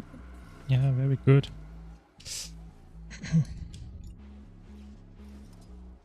Yeah, so I'm actually really surprised, Galen, that you would say that Lonely Tower is your favorite fractal. It's crazy, because for me it's actually my least favorite fractal. Just because it's... I don't know, I really don't like it, you know. It just might be just me, but...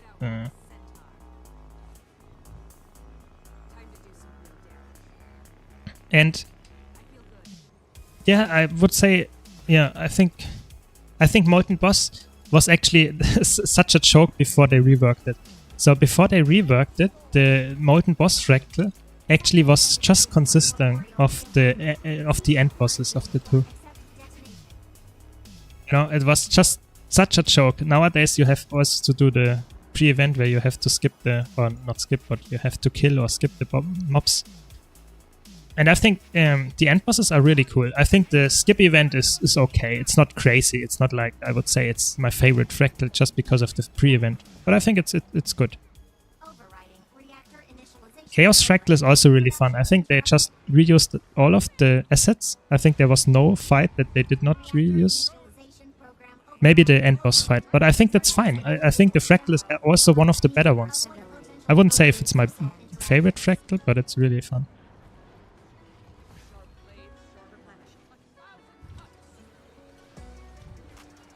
Yeah, okay, if you just talk about the theme, I would say that's understandable. I think the theme is cool, that you have some kind of weird wizard's tower. I think that's cool. But I think the mechanics are...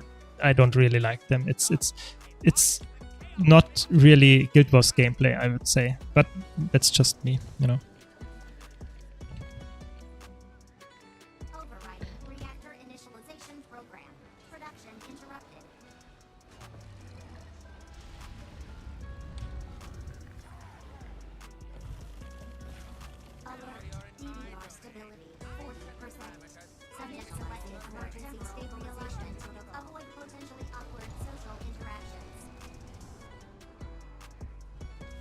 see how fast it phases. We get a lot of overlapping mechanics, but we just ignore them.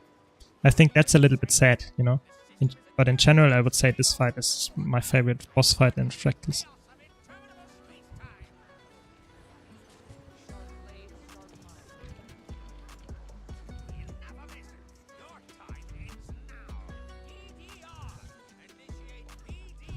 Projectional defense facsimiles online. You can see I almost got our Virtuoso, because this build is really, really good. How much DPS it does. It's crazy. Yeah, Lost Potato, thanks for coming by. Hope to see you next time as well. Have a nice day. Oh, that's hard. So, Brian, the thing is, that is known as the big gap between tier 3 and tier 4. Because a lot of people in tier 3 are not that experienced that they can do tier 4. And they don't have the gear to progress. And that's a big problem. So I would say what you should do is try to improve what, let's say, what the fractals require of you. So that you are really sure what the mechanics are of each fractal. You know? And you should go for full ascended gear. If you can do both of those, then I would say then you probably just like a good group. So for example, I would try, if you have full ascended gear and you have enough knowledge that you would say you can beat every single fractal, because you, not challenge mode of course, just normal modes. You know what you should do as your role that you are playing. Then I would say you might just join a T4 group and ask them and say, yeah, I'm not that experienced or in T4. Do you mind trying a run with me? And then you might get people that say, oh, it's fine, let's try. Because that's how you know, progress in Guild Wars. Just go into higher level groups, ask them, tell them, okay, I'm not that high, let's say, experienced, but I want to learn. And would you try one run with me or something? And oftentimes people say, yeah, let's go for one. You know, at least me, I encountered that a lot. And then if you perform well, you are actually in there, you know. I think that's how I would do it. And that's not only for fractals. You can do that for raids, you can do it for strike missions. Of course, if they say no, you have to respect it and just say, okay, then I can't do it with those group at least. But I think that's totally fair as well, you know. But you can ask, and oftentimes it works. At least that's what I would say. I hope that helps you, this advice. I think it's really important to be friendly and open.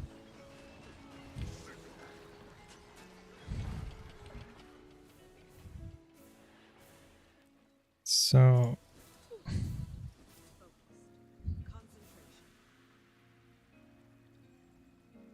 yeah, that's. But I think if you get the gear and the agony stuff, then it's fine. Then you can get into the T4. I think it's weird that they don't let you, because that's one of the most restrictive things that is in Guild Wars. You know, that you can't even look at it, because all other stuff you can just look at it. You know, there is no reason why you can't look for raids. So I'm not really sure why they did it like that, but yeah.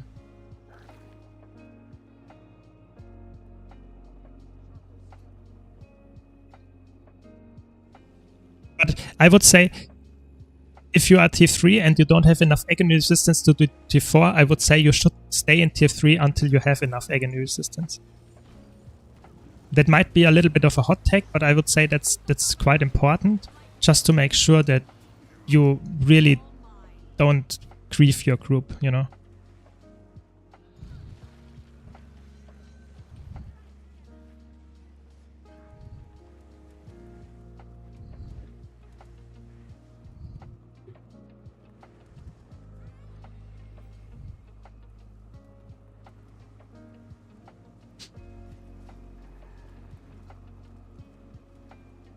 Yeah, exactly. So,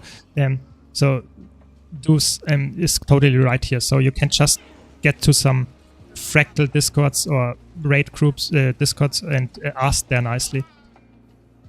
or guilds are in general really helpful. So if you are in a welcoming guild for new players, they will definitely, you find some players that help you out even if they are much more experienced.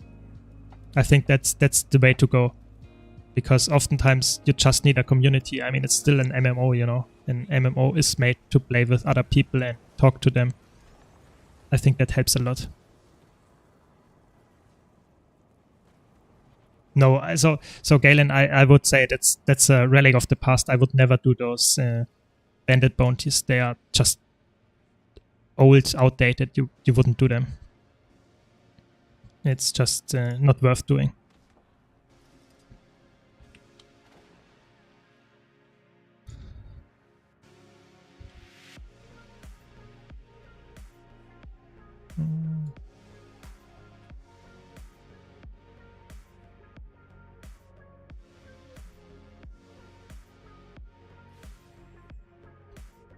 Also in Fractals, if you want to get even better, you know, the next level on Fractals is that you can use the potions. Depending on what boss you're facing, what Fractal you're doing, use your utility potions if you're on a power build. Because you get 10% more damage against straight now and minus 10% incoming damage, which is huge. If you do that, and it's just a few silver, always go for that if you're a new player. It's just improving your DPS easily and your defense as well. It's crazy.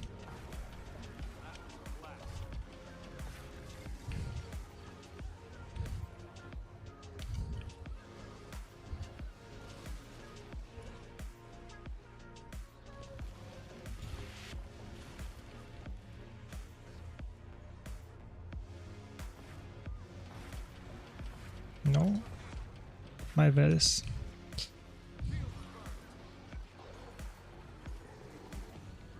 Yeah, I think that's totally fine. Sure that I'm always happy to give advice. So I would, if you have the bank space, you can save up on stuff like that, but I would say it's not worth it. It's just not any. I think the problem is they are really hard and they don't give any good rewards. So why would you do them? You know.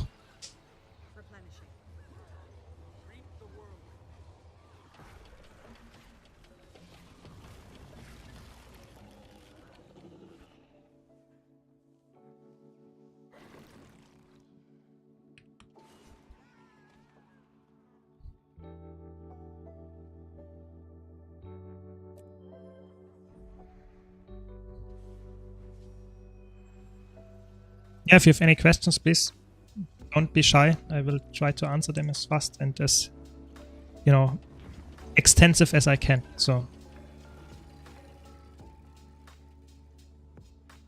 yeah, I think Silver Waste is also really power crept. It's so fast. I think you can one-shot the boss every single time. You know, the end boss. It's actually crazy how power crept everything is nowadays.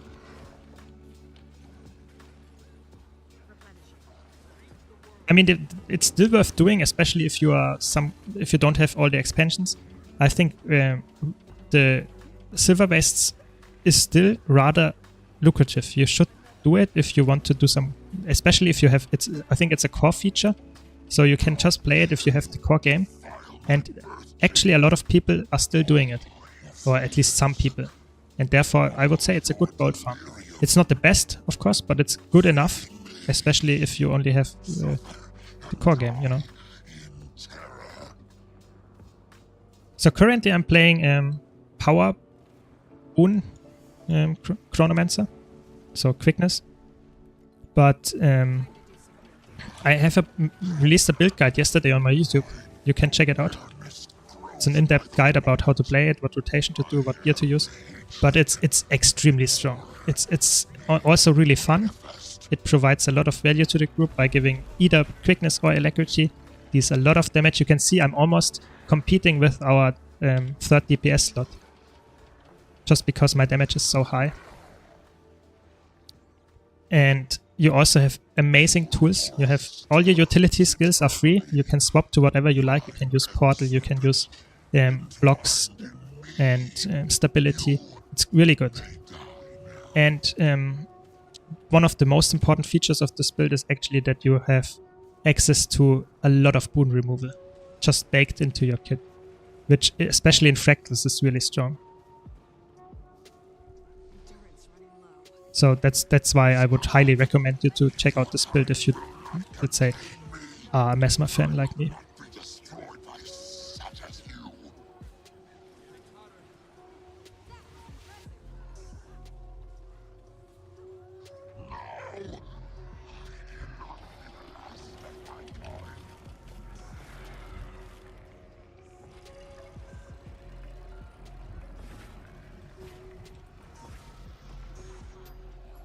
In the upcoming Legendary Starter Kit, I'm actually not sure what they will be.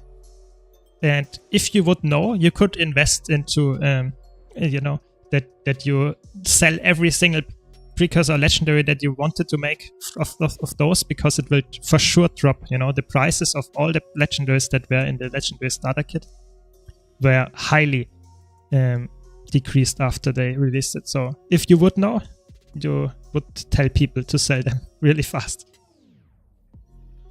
Yes, boons are temporary buffs. So you can see them on your buff bar. It's those white symbol or white, yellow, orange symbols that you see here. And they are temporary, but most of them are also shared between your party. And it's the key feature to how to compete, to complete Guild Wars combat in PvE, but also in competitive modes. You always want to go for those.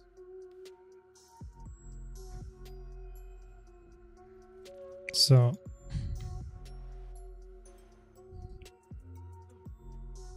like I said, I can go do a portal for my friends, my allies in the group. And then this part of the fractal is also really easy, where we have to get some wisp. Okay, they all did it already.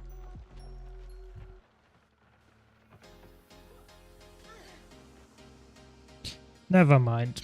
And the party does it before I can explain anything. Doesn't matter. We got it.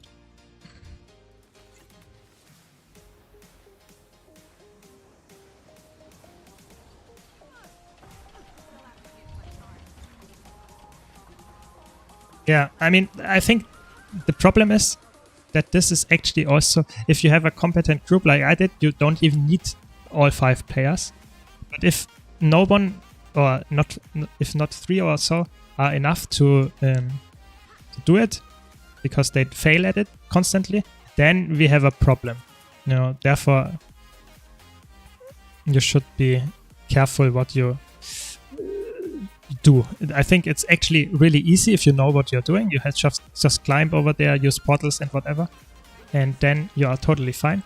But a lot of people actually struggle with this part just because it's not gameplay, not combat. You know, it's a puzzle mechanic, and not a lot of Guild Wars actually has puzzle mechanics. So Keshi, I have actually really a video just about my daily routine, where you also see how much gold I make. Be sure to check that out on my YouTube channel. But I can say a lot of stuff is vendors. Just visit vendors that are daily kept. And I would also, of course, if you have time and you have the gear, I would do fractals. They give you 40 to 50 gold if you do them with the maximum challenge modes and stuff on. And I would do the Iceblood Saga Strike missions. They are really important to do. They give you 20 gold or something just for 20 minutes. It's insane how much value you get. And if you're a new player, you get, of course, a lot of value by doing the Wizard's Vault. So it's crazy. Yeah, so Shark, that's a really sad experience. And you can't really change that, you know, because you can't carry alone. I mean, you can actually do it alone. There is some video guides out there how to do all 3 wisps alone.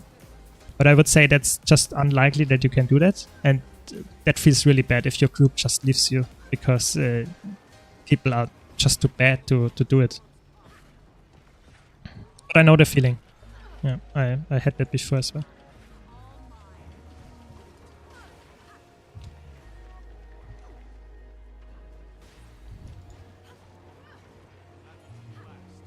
So let me think. What I also would recommend to do daily. You can, of course, if you have multiple characters, park your characters at spots that are lucrative to open daily. Some jumping puzzle chests, some chests in general, like the Eternal Ice Shards farm. There are multiple spots of those.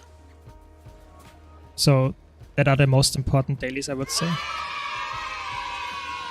Thanks for the subscription, Brian. Thanks a lot. I really appreciate it.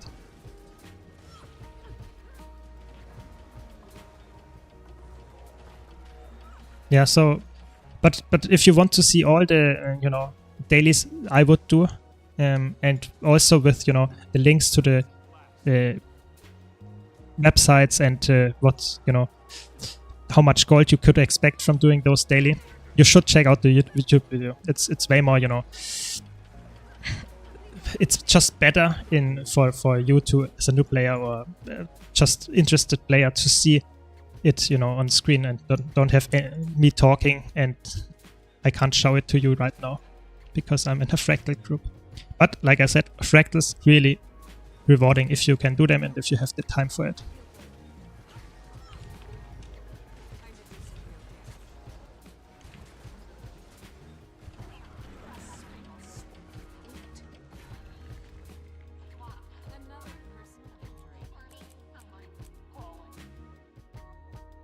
And what I also would highly recommend you, if you play Strike Mission Fractals, you should always try to be aware that you get a lot of experience and karma and stuff, and you can convert this into gold if you don't need it. So if you're not going for any legendaries, or if you have enough of spirit shards or karma lying around, this is actually value that you get by playing the game. It's really important. Yeah, I think actually, so Brian, I think actually Guild Wars 2 is in a really high spot of when it comes to how many people play it. I think it has been in a high spot since quite a long time, just because they release so much open world content. I think actually it's been really good in the last few years. Yeah.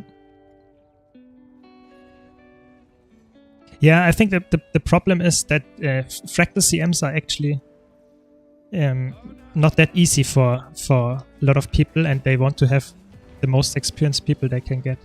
Yeah, Brian, have fun at the gym. Thanks for joining. Thanks for the support.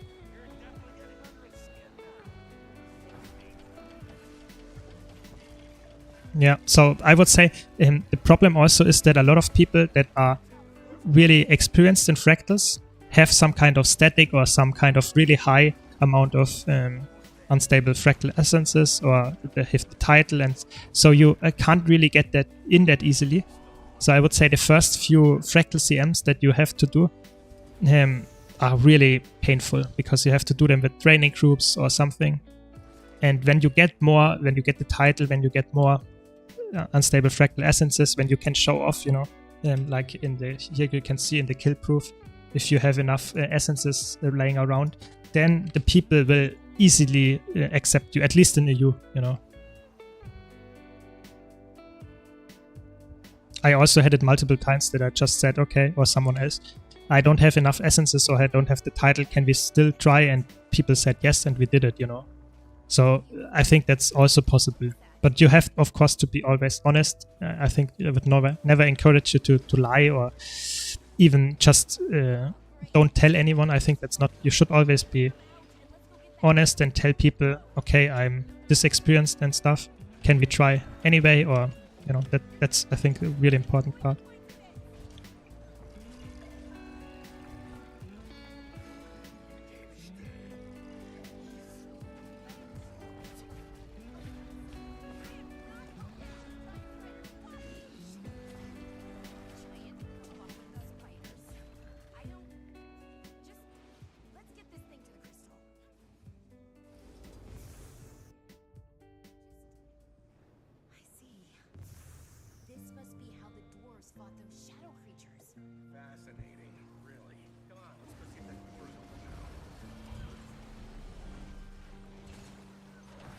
This fractal is also, I think it's one of the buggiest fractals you could play.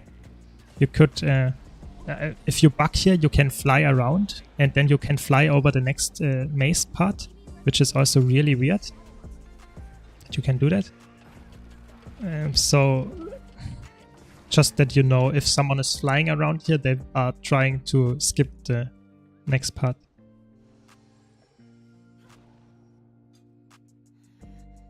Looks like another dwarven trap. Go and step on that other rune.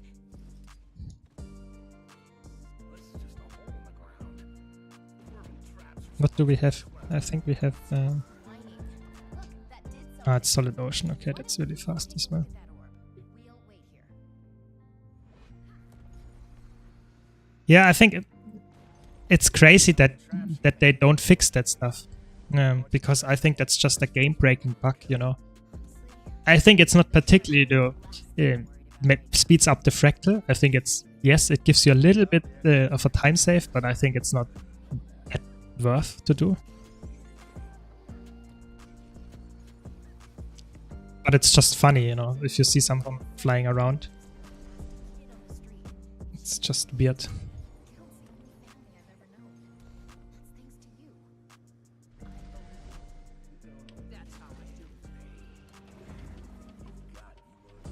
But like I said, those are the puzzles that I really enjoy in fractals. So you don't really have to always have a boss fight only. I think that's a little bit more strike mission or raid-like. I think the puzzles can be almost as fun as just having those, and I think it's good to have some kind of variety. So here I always swap to focus just to get the pull from Temporal Curtain. It's amazing if you want to pull all the mobs together. The only thing that is better at it is the Spectral Grasp from Necromancer, but we don't have any Necromancers, so I guess this one goes first.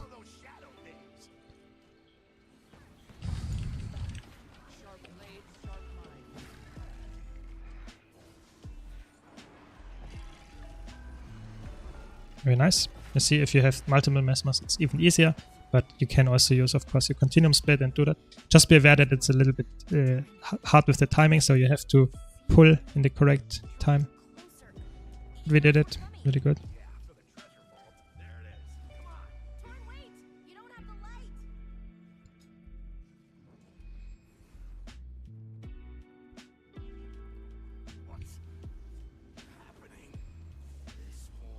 One tip I also wanted to mention, you get a lot of Ascended ring drops all over the game, but mostly from fractals.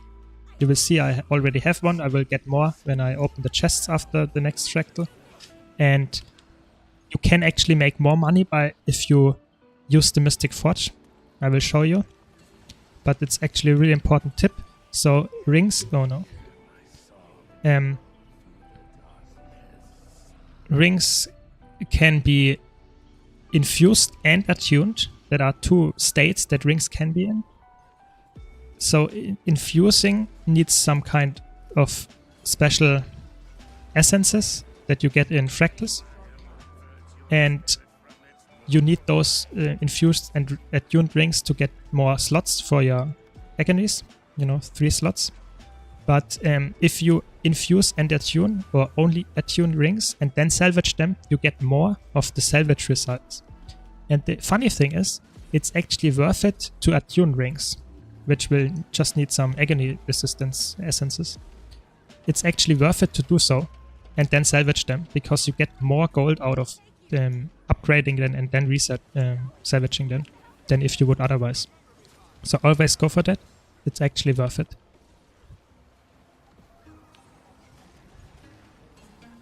Just so that you know, a little tip on the side.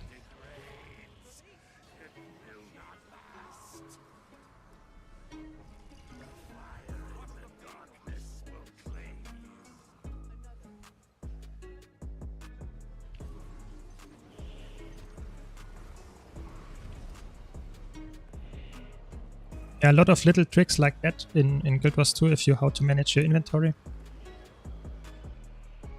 And that can help you to get some extra coin just for doing it. So auto loot in World vs. World is actually gated behind, I think, some mastery that you need in World vs. World.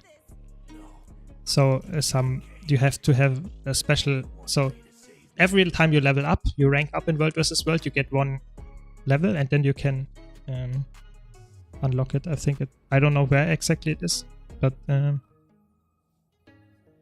somewhere in one of those you get access to auto loot.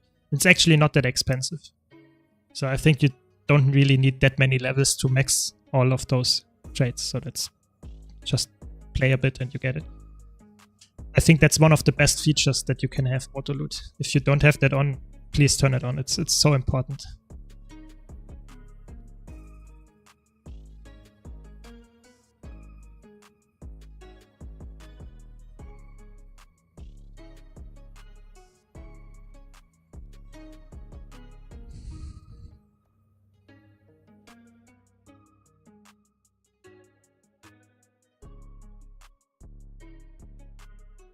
So last fractal of the day.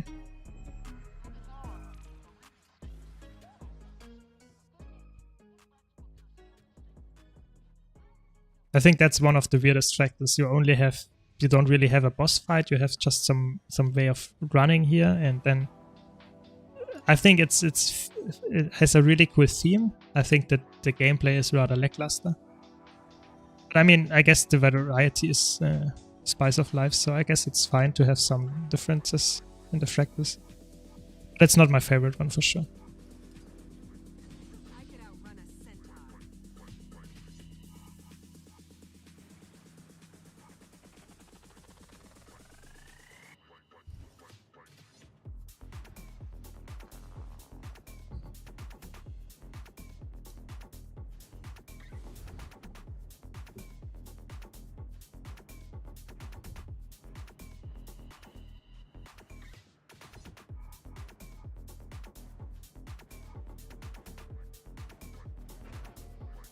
And one thing that I also have to mention, so fractals are really good gold farm every single time you do them. It's not important how high level your masteries are and stuff, but of course if you level your masteries, your fractal masteries to the highest level, you get more loot. And if you do even spend it on fractal god, you get even more loot. So you can upgrade your, let's say, character or account using this fractal relics, fractal essence stuff. If you do this, you will get more loot and you get a little bit more stats in fractals. So if you play a lot of fractals, you should do that, but you shouldn't worry about it in the beginning. Just so that I mentioned it, because it will increase your gold gain. By quite a bit actually. It's still worth it to do them all the time if you don't have it, but it will increase it.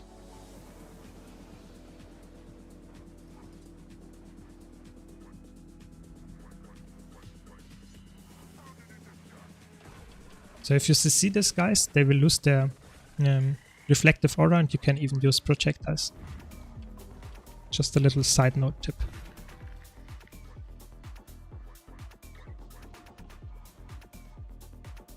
You see, that's what I mean. This fractal is not that intensive. You just wait around and nothing really happens.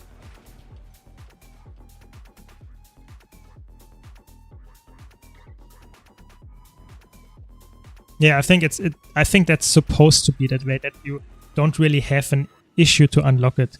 It's just a feature that they wanted to unlock because it was not in the base game. They introduced it after some time.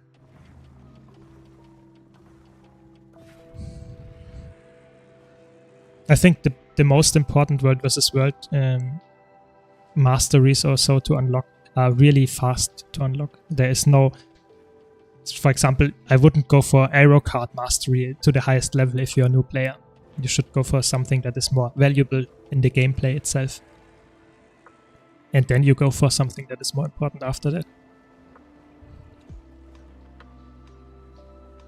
But like I said, you only need to be level 500 or something to get all of the masteries. So it's not that high. Yeah, exactly. That makes total sense, Heaven Fire, that are really important ones, you know, to keep up with the circ and be more useful. Gliding is also quite important, of course, if the whole circ is jumping off a cliff and you jump out as well and they have gliding and you don't, you will die. Most of the time they will resurrect you, but it's a little bit tough. So yeah, makes sense to go for that next.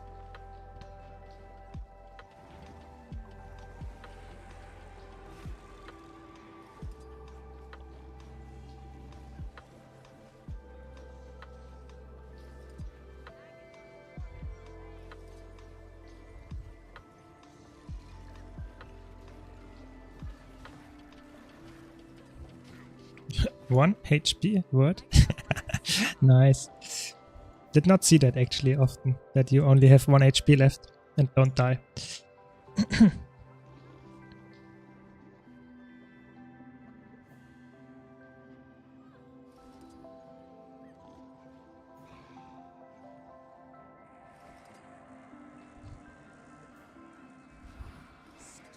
Very nice. So now I can show you what I mean. How to do the rings, make them more valuable. So you get a lot of ascended stuff if you open your fractal boxes. That's... yeah, no, I didn't get any, but you get this stuff, you get ascended boxes, you get rings, and you see this one is infused, so it has 2 slots. But you can attune it. So rings never drop attuned, they can drop infused. So if you want to attune them, you go to the Mystic Forge or use a Mystic Forge conduit. Go to the ring. Where is it? Here. And then you go for 1 agonized essence. This is around, I think, if you buy it 25 silver or something, then use 1 agony infusion and 1 philosopher's stone. And then you craft it or forge it. And it will attune the ring. And if you attune it... wait, I have a second ring, because I attuned a second one. Where is it? Here. And now it's attuned. And it costed me 25 silver. But I will now, if I now salvage it, it will give me, on average, more profit than the 25 silver that I used. Where did it go? Here. So... you can see 15 now, if I now infuse this one.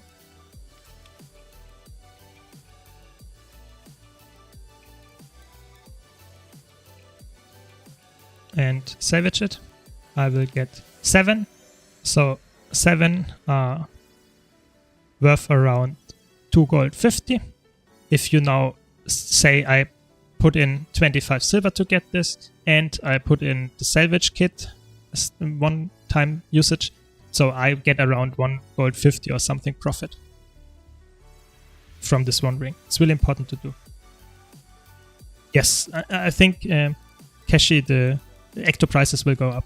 I think you can see there is a trend on the ecto prices already, that since the nerf, or not the nerf, but the, let's say, how is it called? Halloween is no longer there, so we don't have the Labyrinth farm, which was a lot of drop rates for gear and therefore ectoplasm. You see it increased from, I think, 25 or 26 or something up to 32 almost. It will increase, I think. And so I would buy some ectoplasm now if you don't have enough, just so that you can craft the spear if you need it.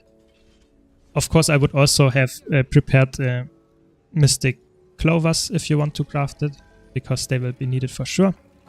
Where are they? Here. And mystic coins. Those 3 things I would go and save up a little bit of them.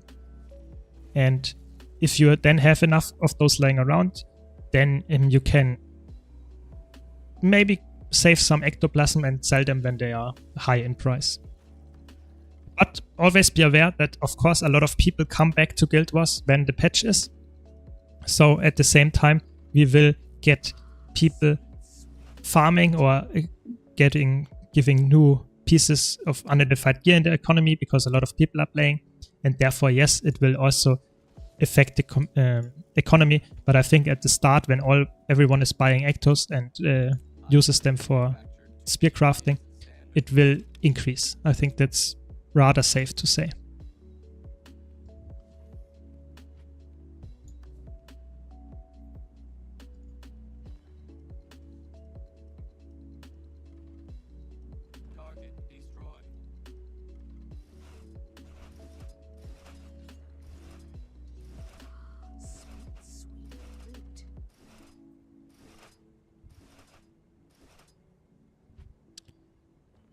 I always also like to go for those scavenger bags, magic trophies, just because every single mob that you kill in World vs. World or PvE has a chance to drop this.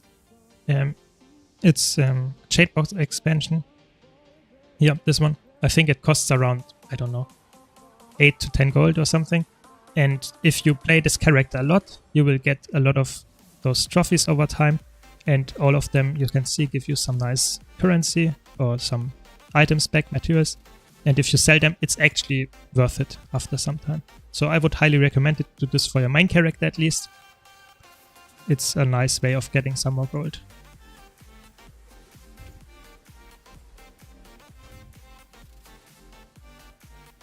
So now let's open the chest in Eye of the North. Get some gold as well.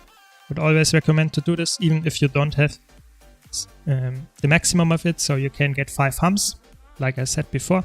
It's not profitable to do so. It gives you 80 or so more silver to go for the Forged Steel as well. If you just use 4, like I do, you save a lot of time. I think it's 20 minutes or so to Forge Steel for 80 silver more, plus the reward that Forged Steel gives, which is around 3 gold or something. So it's worth to do it. But if you don't have the time or you don't like it, you can just use the 4 hums. But you should always try to open it with 3 profit crystals, which you get from daily strike missions, the first 3 a week. Yeah. But if you have enough blue shards, you can also buy them actually at this vendor here. So for 20 blue shards, you get a full crystal, so 60 to open the box with the maximum. You should always go for that, because if I do it now, you see I get 20 shards back, get some pieces of unidentified gear, and those 4 boxes. If I open the boxes, you can see I get a lot of other stuff that is valuable, some exotics even. You get some karma back, and you get a lot of unidentified gear, and of course Eternal Eye shards and Eye trinkets if you want to go for even more 32 slot back crafting. So I would highly recommend to do this every week if you're a PvE player, because even for new players it's really easy to get the strike missions done.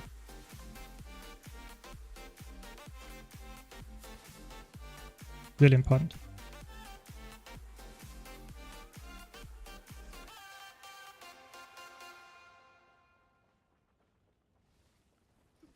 Yeah, you see even more from the commissions from the Drizzlewood coast. Really nice.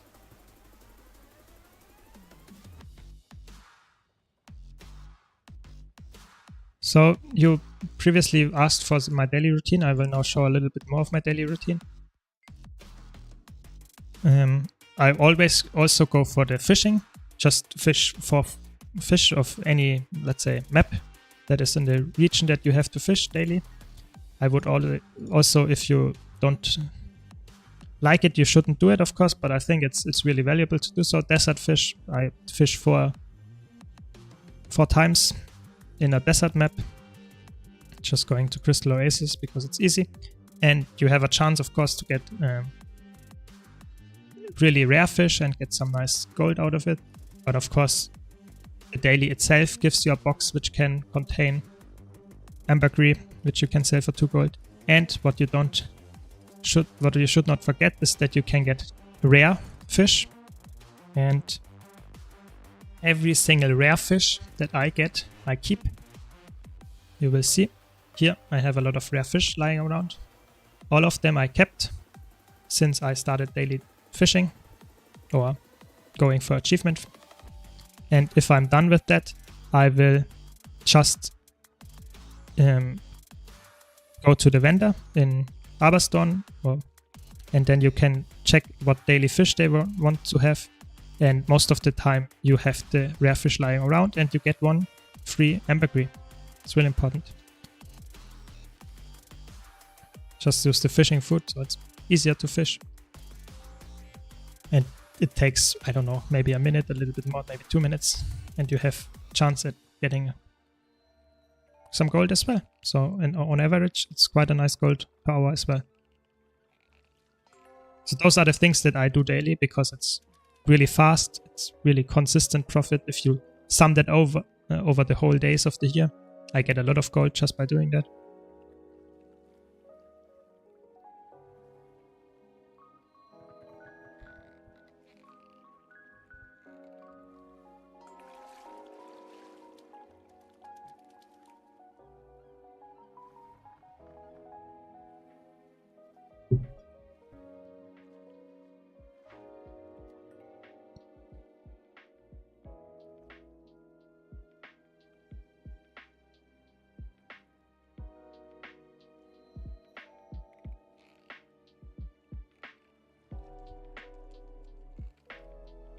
So now we have it here.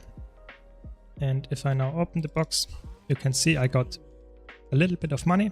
Not that much, but okay. It's around maybe 10 silver. And if I'm lucky, I get a ambergris. So I get 2 gold out of it. Now I go to Aberstorn and turn in my fish. It's also really lucrative. Also, I would also go to the Gar Leadclaw NPC here, because you can turn in some other stuff, those writs, for some crafting materials. If there's something good, you can do it. Most of the time it's not crazy good, but sometimes you get T6 materials or T4 materials. Those are really worth it. And then I go to this to turn in my rare fish. Once a day I can do that. You see, this one I have only 3 around, but it's still fine. I get 1 ambergris and it's worth 2 gold or something. And it might get even more expensive with the new spear coming up. So really nice. Just a little bit of more gold. You should also use the portable wizards exchange just to check what you have and turn in some currency. For example here, 50 leaf fossil for 1 medium karmic crafting bag. That's worth it. Get some materials back. You see, it's some value that I get here. And I always like to go to my homestead. You can also go, if you don't have Chantivalds, you can also go to the home instance. It's the same. Just open your stuff that you have here and collect all the chests that you have, all the materials you can get. Really easy. And of course, if you have a glyph on your box, currently I have, how can you see it? Here, I have the glyph of volatility there. That's probably the most rewarding one, so it gives you some volatile magic back as well. And then you can collect the resources, you get some nice experience, and you get a lot of loot. All of that stuff that you have in your home instance, you get here as well in the homestead. And you get some nice money from doing that every single day. If you sum that up over the whole year, it's actually quite a lot. So you can see, I will show you, but I have a lot of those living world currencies lying around on my characters, which I just save up, because if you ever need Ascended Gear, you can buy that. I probably won't, because I'm full equipped with Legendary. But yeah, that's fine, I guess. And when I'm done, I'm also checking my whatever this occult converters, if there's something good in here. Most of the time it's not crazy good, but just checking. And that's it for this character. I wanted to show you the character that has the huge amount of living world currency, just because I did it every single time. So this is my storage character, and you can see I have a lot of those materials lying around just by doing it every single day, you know. And if I could turn them in for Ascended stuff, but I could also consume it, which will give me unbound magic, which I then can convert into some gold. Or if it's the Living World Season 4 currency, it would be volatile magic. I can also get some money out of that. But currently I don't really need it. And of course you can also sell it. For example, if you 1 stack of Orient Pearls gives you 3 gold. That's also good. So just saying, if you do it daily, you will get a lot of stuff. Which is totally fine, you know. Yeah, I mean, it's a lot of stuff. You see, I played the game for a long time and would just collect all of the stuff. It's not that you have to do it. It doesn't really bring that much value to save it up. You know, you just use it when you need it. That's probably most worth it. I have a lot of characters and most of them are just used for storage. So, yeah. Where is it?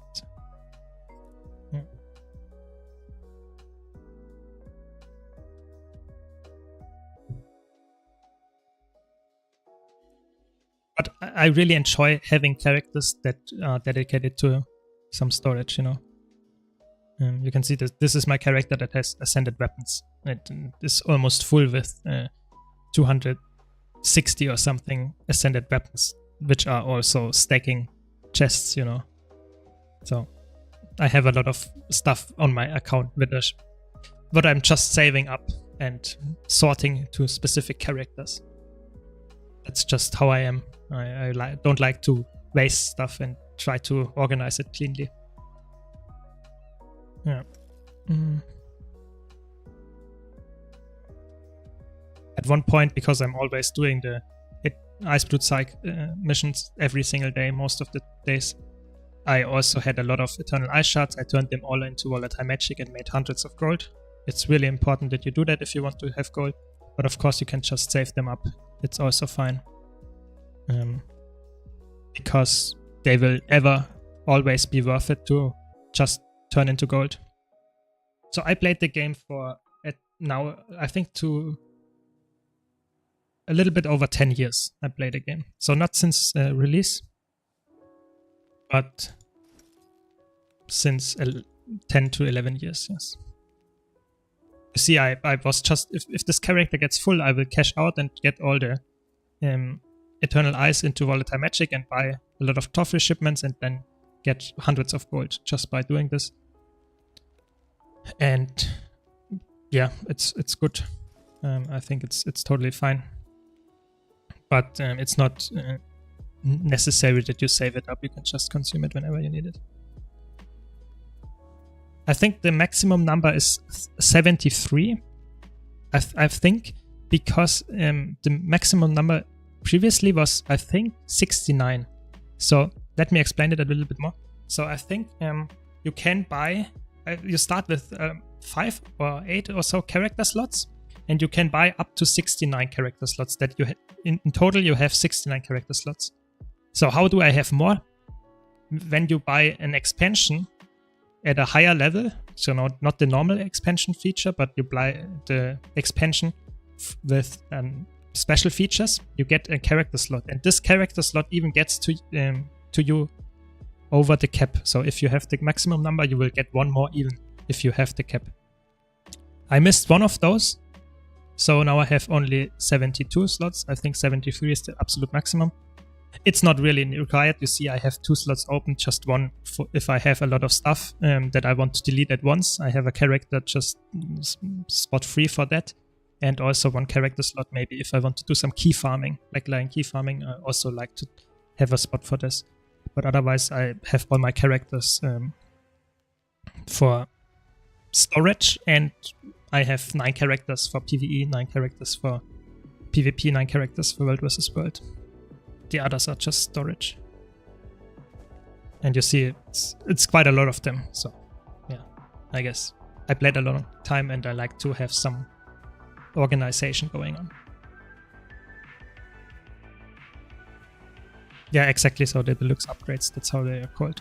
Yes.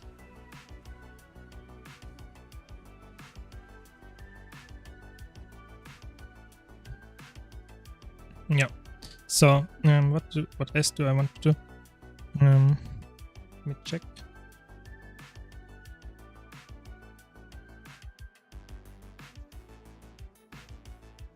I also would recommend you to go to the vendor that gives you fractal keys, or that you can buy fractal keys off. It costs, I think you get 30 fractal keys for 6 gold. And if you're playing fractals, you get a lot of those fractal encryption boxes, which you can use the keys on, obviously, and get some money back. But even if you don't play fractals, and that's the interesting part, even if you don't play fractals, you go to this vendor here, or in the fractal lobby, there's also the same one. It's called like this. You go here to the deeply discounted fractal keys and buy 30 of them. Oh, yeah, 30 of them. And then you, it costs you 6 gold and some fractal relics, and you get 30. And even if you don't play fractals and get those fractal encryption keys, you can even buy them at the trading post. And even if you buy them and buy the keys, you get profit. You make profit by just opening them. that's really important, that you know you can make profit even if you don't play Fractals by buying 30 of those each day. Of course, if you play Fractals, you get a lot of them just passively as well. That's a really good tip that I wanted to give you. Yes, so I would say character slots are one of the best investments you can do as a, let's say, not a new player, but a player that is not totally endgame like me, you know. Because character slots give you not only the ability to get a new character that you can play, but also the ability to have get a new Blackline key each, so from the story, because it's weekly kept, and also gives you the ability to use it as a storage space, you know. You can only have so many bag slots on a character, but if you buy a new character slot, you get all the bag slots that you can use from this character. So it's like a extension of your storage to some extent. It's not as easily accessible as a bank, or the material storage, but it's still quite easy to access. So I highly would recommend you to do that if you need more storage space, because I would say to buy a character slot is way cheaper than to go for 32 slot bags. I have a lot of them as well on my storage characters actually, but it's not recommended for people that just want to save up their money for legendaries and stuff, because it's really expensive to go for 32 slot bags. Yeah, I have a lot of Sylvari, Asura, I have a lot of characters. That's just, if you fill out 70 character slots, I thought only human females would be a little bit weird, so I go for every single race. And most of them actually also have some male counterpart. Yeah, that's just my account. And you can do a lot of Blackline keys just by doing them every single week. It sums up over time as well. Would also highly recommend to do so. But just showing another character, I have also characters that are totally useless. I'm just saving up stuff that is not important for anyone. You know, this character is my lucky guy. You know, it's not that necessary. You know, just saving up. You can make money, a little bit of money, a little bit you can get from on the Lunar New Year. There are some vendors that buy luck and give you some gold back. But if you save it up, it's completely insane. I mean, this guy is lucky, but it's not necessary. I mean, I can also convert them. You know, I can use the drafting bench and convert them to the higher essences. But I'm also always trying to do that only if it's full, because then I don't waste my time to start it. I have a lot of luck, yes. At one point I had this character halfway full with, or even more, with only exotic luck. But of course, like I said, you can just convert that into a little bit of gold if you use the Lunar New Year vendor, because it requires you a lot of luck and it gives you some liquid gold back. It's really little, but it gives you something back. I have a lot of luck in this game, yes.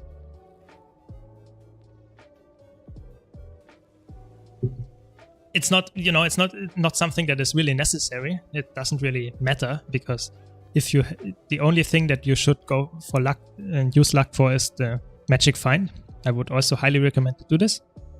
But if you have it maxed out, luck is just useless. It's not really important for anything. So yeah. But I just wanted to show that that's why I have so many characters, because all of them have a reason to exist, you know. So I use them for that. That's really important.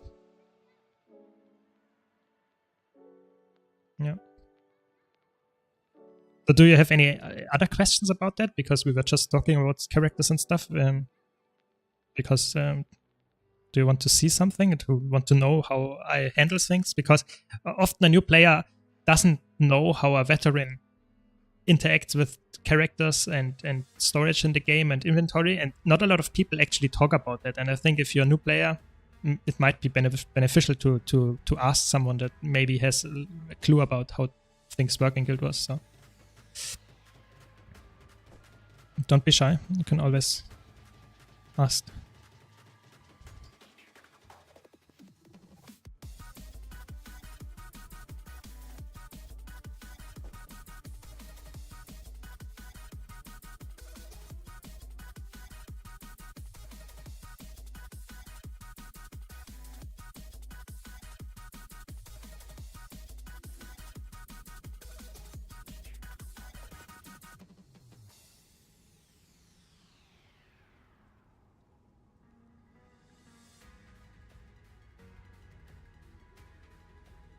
Also have to craft some food now, because when the XP drops I want to have every single food enough, so that I don't have to craft it, because every single minute that I don't spend in the new update is a wasted minute, I would say.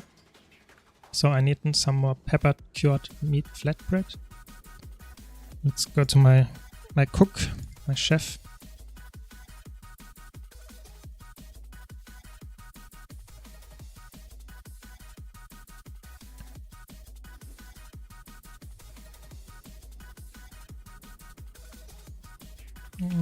Flat. How is it called? This one? Very good.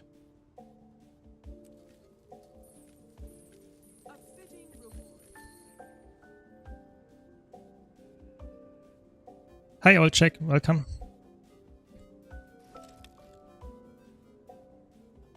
Hope you had a nice day so far. So you see I'm also just saving up on materials. There's also some more luck. If you were wondering, there's some more luck. So yes, I actually played other MMOs. I actually really enjoy MMOs. For example, I played Final Fantasy 14. I played Warframe. Those are the ones that I played the most so far. But maybe I also want to, at some point, go into other new ones. For example, I also played, of course, the really new ones, Lost Ark and those stuff. I think they are really cool ones.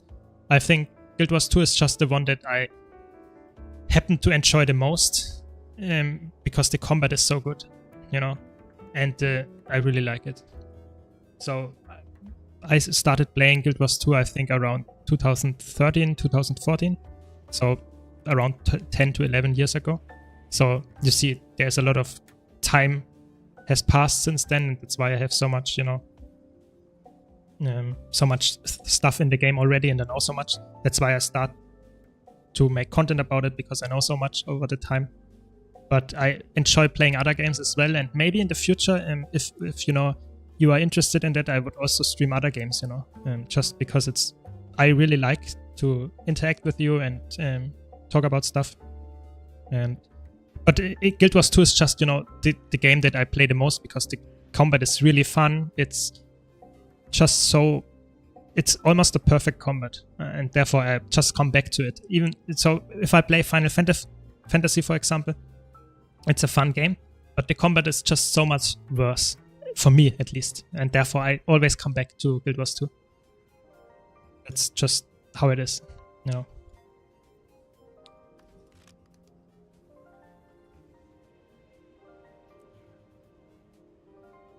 But I also have to be honest, I also like, for example, I'm a little bit, how to say, I'm a sucker for good systems. And I think one of the best systems they have is those wardrobe. I think the wardrobe is so fucking good. If you like to have fashion, if you want to collect things, if you want to be a completionist, it's so good. If you look at the transmog systems in World of Warcraft or Final Fantasy 14, it's so much worse than Guild Wars 2. And if I want to collect all the skins, you know, Guild Wars is so clean. And that's why I also like to have something to go for, you know. If I want to collect all the skins, if I want to go for all the Oreen weapons, you know, I can just easily see, oh, I'm missing this, I'm missing this. It's so good. Also, the dice system is so crazy good, you know. if you go for the dice and just apply them to special parts, you can apply them to your mounts, you can apply them even to your skiff, to your backpack. It's really to your glider. It's so good. They have so many good systems, and I really enjoy this.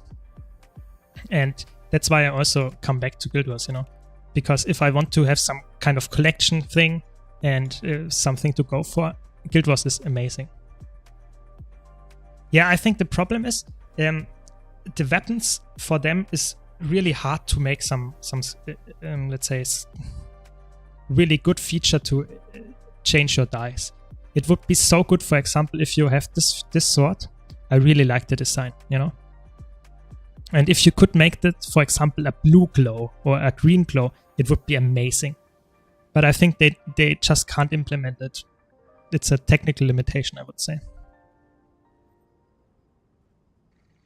Yeah, I don't know about Elder Scrolls Online, so maybe you're right, might be.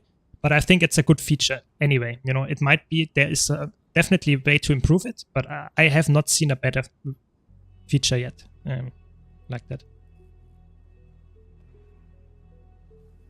Yeah, I think Final Fantasy story is really good, and I also think it's one of the best features that you have a lot of classes that you can play all the classes on one character. I think that's such a good feature. I really enjoy this, You have the sense of progressing with your character and all the classes, or jobs are they called in this game.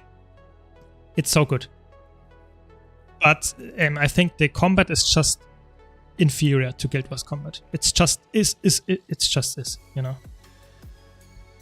Yeah, I think the design of the classes is also really cool. I think the only class that is cooler in Guild Wars than any job in Final Fantasy is, for me, Mesmer. I think Mesmer is such a well-designed class in Guild Wars 2, and I think I did not see any really cool job that is fitting like this. At least that's my opinion, And I'm really, I think if I would have to main any class, I would probably say Mesmer. I think Mesmer is my favorite class. But I play every class in Guild Wars 2. Yeah, I think it might be in other MMOs that are not that popular, but I think Mesmer is a really cool design class, definitely. But let's imagine, Guild Wars 2 will bring out a feature that you can dye your weapons. I think if they did that in an expansion release, I think that would be the best-selling expansion yet, because it's such a crazy thing to do, Yeah, sure. Heaven Fire. Enjoy your lunch. See you. If they would do that, I think that would be insane. But I have to be honest. Let's check, for example, the Orion skins. What's it called? Yeah, here. So the Orion skins are somewhat like that, that you can dye your skins. That's why I went for all of them. You have your classic Orion skin, which is somewhat flashy, a little bit rainbow style. And then you can go for all the others, that you have a blue icy one, then you have a purple one, crystally one, then you have your plant one. I think that's why I went for them, because it's something like a dye, But it's not perfect, It would be really cool, for example, if I could use this crystalline one with some kind of red color, that I have some red crystals, some bloodstone or something. I think that's really cool, But I think it's not possible. I think it's a technical limitation. And I think that's really, really cool that they did that.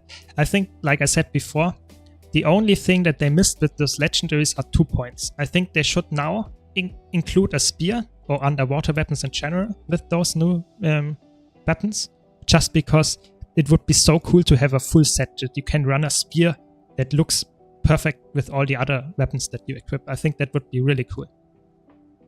And the second one is even, let's say, I was actually betting on it at the time, but they actually did not do it. I was betting on that you would unlock with the latest EOD patch, they would unlock some kind of void skin. That it would be the same Orion skin, but it would be dark, really, really dark, you know? Like the void weapons a little bit, you know? Like this, just the normal skin. That would be so cool if they would do it. It would be amazing. I think that would have been really cool. I would have gone for it. And I would also really have liked it if it would be bound to some really prestigious thing. Because I think if you look at how you unlock your other arena stuff is by just doing the achievements. But it would be really cool that if you did all of that, if you get this title, you would unlock the ability to get the void skins. I think that would be a really, really high-level goal. I think a lot of people would be upset that they can't get those, but it would be such a prestigious weapon. Not a lot of people have the title. I think only 200 people in the game have this title because it's so expensive. And it would be really cool that you can show it off with a cool skin. I think that would be so cool. You know, it's not like a skin that is really, you know, shows how good I am at the game. It's just how much time I spend in the game. I think that would be cool for me. You know, I would like to have it, and I think that's sad that I didn't go for it. But you know, what can you do? Yeah, I think it's crazy that they don't have the technology to skin your weapon. I think I think they could do it. But at the same time, it's probably too much investment for them for the return that they would get. I mean, they could, I don't know how they could monetize it. That's the problem. If they invest time into that, it would probably not be a really well monetizable feature, you know. The only thing that they could do would probably do it, bind it to some kind of expansion. That you say, okay, we have the ability to die with the newest expansion. You know, and then the new expansion is required to do that. Maybe that's a way to monetize it, but still. Yeah, and I also think I have to be honest. I really have to be honest. I think they are actually currently a little bit in maintenance mode. I think Guild Wars 2 is in maintenance mode. I think they have half of their team or something working on a new unannounced project. I think that's how they delivers very little content, not that much. I think they are currently working on Guild Wars 3. I think quite heavily, and at some point they will announce it. And to bring out a completely new MMO with Unreal Engine, not on the current Guild Wars engine, I think will take years. And I think that's why they are currently in maintenance mode, to see if they can get it to work.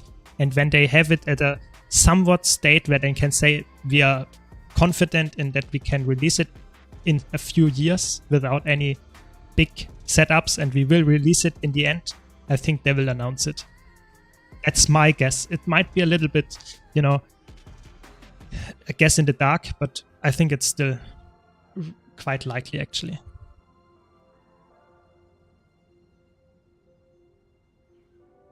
Yes, I totally agree. I think Guild Wars 2 at its release was the anti-MMO. It was an MMO that did go for a lot of stuff that other MMOs at the time, especially World of Warcraft, did not do. So a lot of stuff in World of Warcraft is seemingly hardcore. You have to do a lot of stuff, you have questing and stuff, and Guild Wars always wanted to do something different. And that's why it's attracted a lot of people that were not into World of Warcraft, you know? And that changed over time. Nowadays, it's more like we do stuff very similar to World of Warcraft, but we do it better, or we do it different a little bit, but we are not totally against it, you know?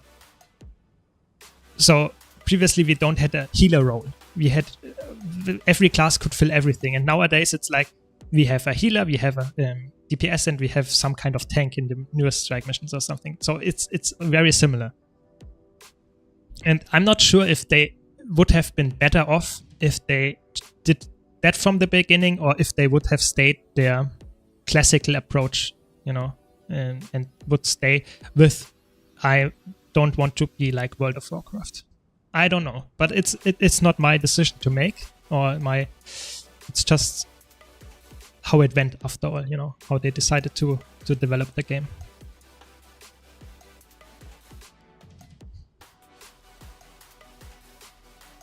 Yes, I think also that they made a lot of big problematic decisions. I think if you look of the timeline of how they developed the game, so we started with the core game, and then we had Living World Season 1 and 2, which they didn't monetize at all at the time. You just had to log in. And I think that was some of the decisions they made just to be different than World of Warcraft. But let's imagine they did it like an expansion. It would have been so different. It would be so different, you know? It's crazy. And you see the best time for Guild Wars in terms of money after the initial release was around Heart of Thorns, because people were craving for some new content and some really high-level new features that they introduced. And I think Heart of Thorns, when it released, was probably the best time to play Guild Wars 2. Because so many people were playing, we had so much new stuff to do, we had raids were coming out every few months, it was insane, PvE content was there, you had crazy amount of people playing World vs. World, PvP was actually quite fun, even though the Bunker Chrono existed, but still, it was a great time. And then they went back to their decision from previously to go for some Living World, which was okay at the time because they had expansion to some extent in the near future. We didn't know at the time, but it was pretty clear they will do another one because Heart of Thorns was so good. And I think Path of Fire was a big problem because it changed the gameplay, you know? Heart of Thorns was really cool. It changed the gameplay in a good way. But with Path of Fire, a lot of specializations came into the game, a lot of balancing came into the game that was not good. Mirage was a breaker. Firebrand Scourge in PvP was horrible to play if you didn't enjoy that slow meta. So there was a lot of problems with the Path of Fire expansion. And also the maps were way worse, I would say. They were really good designed, but you had no replayability. Look at Heart of Thorns maps now. People are still, to this day, playing Chuck Garren, for example, or Auric Basin, you know? That's how a good expansion looks like. And Path of Fire was a good expansion. It was probably the best story expansion they ever made, you know? How well the story was written with Balthasar and stuff, you know? But you just play it once. One single time. And when you are done, you probably are never going back. And that's a big problem for an expansion. And then Icebrood Saga happened. I would say Icebrood Saga, if they had done it like an expansion, like a mini expansion or something, where you have to pay for it, and they would have delivered a little bit more content, I think it actually would have been fine. But now it seems like it's some kind of maintenance mode before they decided to go for another expansion. I think they failed to deliver another game here in this time. They wanted to do that. That's why the studio was a little bit split. Was a little bit sad. And I think the Icebrood Saga delivered some better long-term content. And nowadays they are way safer what they are doing. They don't invest time into big content releases that are way into the future. They just say, okay, we will do yearly releases with a lot of content split over the year so that people get something, but it's not crazy anymore. At least that's what I think. I think End of Dragons was a really big expansion as well, in the sense of Guild Wars 2. But it was a little bit of a mixture, I would say, between Path of Fire and Heart of Thorns. I would say the only reason you would go back to End of Dragons maps is to do the Oreen variants. If you are done with those, I actually did never do the meta again. Because it's not that much gold that you get, and it's not particularly useful. So I think there's some... It's okay from the design perspective. But I'm in the camp of people that say, if an expansion is just one-time playthrough, it's a problem. You should always go and have people that come back to the expansion so that it's feeling vivid, you know.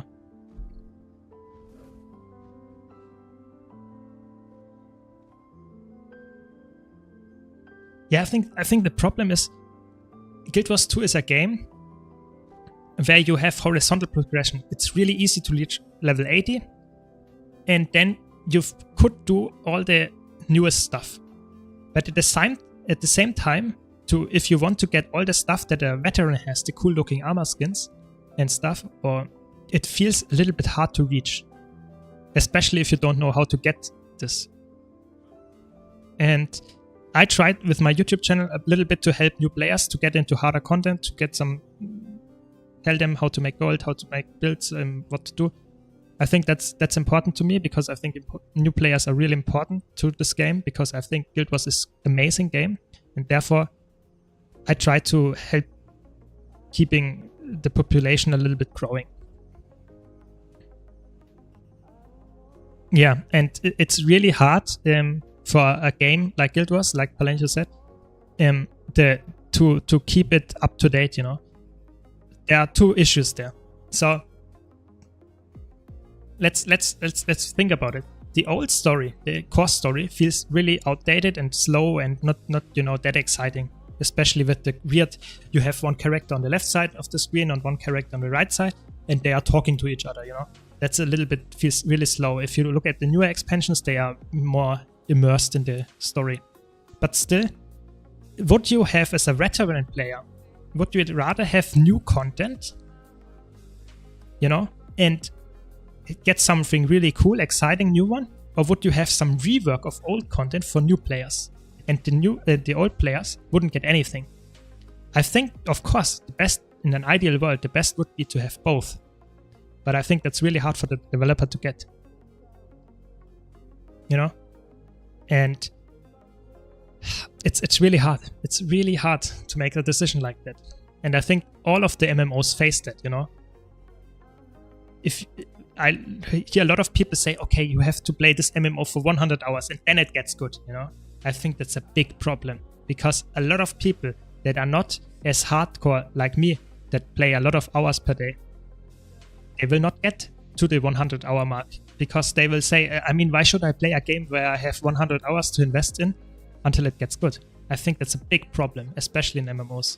So I think it's really hard for developers to do this correctly after the game is already released. You know, should have done it in the beginning to make a good game. I don't know. It's hard. It's really hard.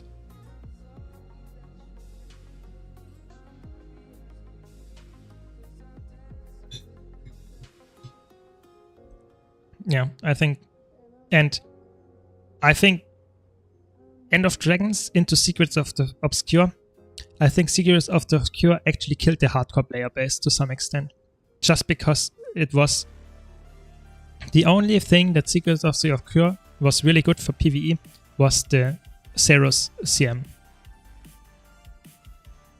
I think if they hadn't done that, Guild Wars 2 is probably, from the PvE side of things, would have been an open world game only.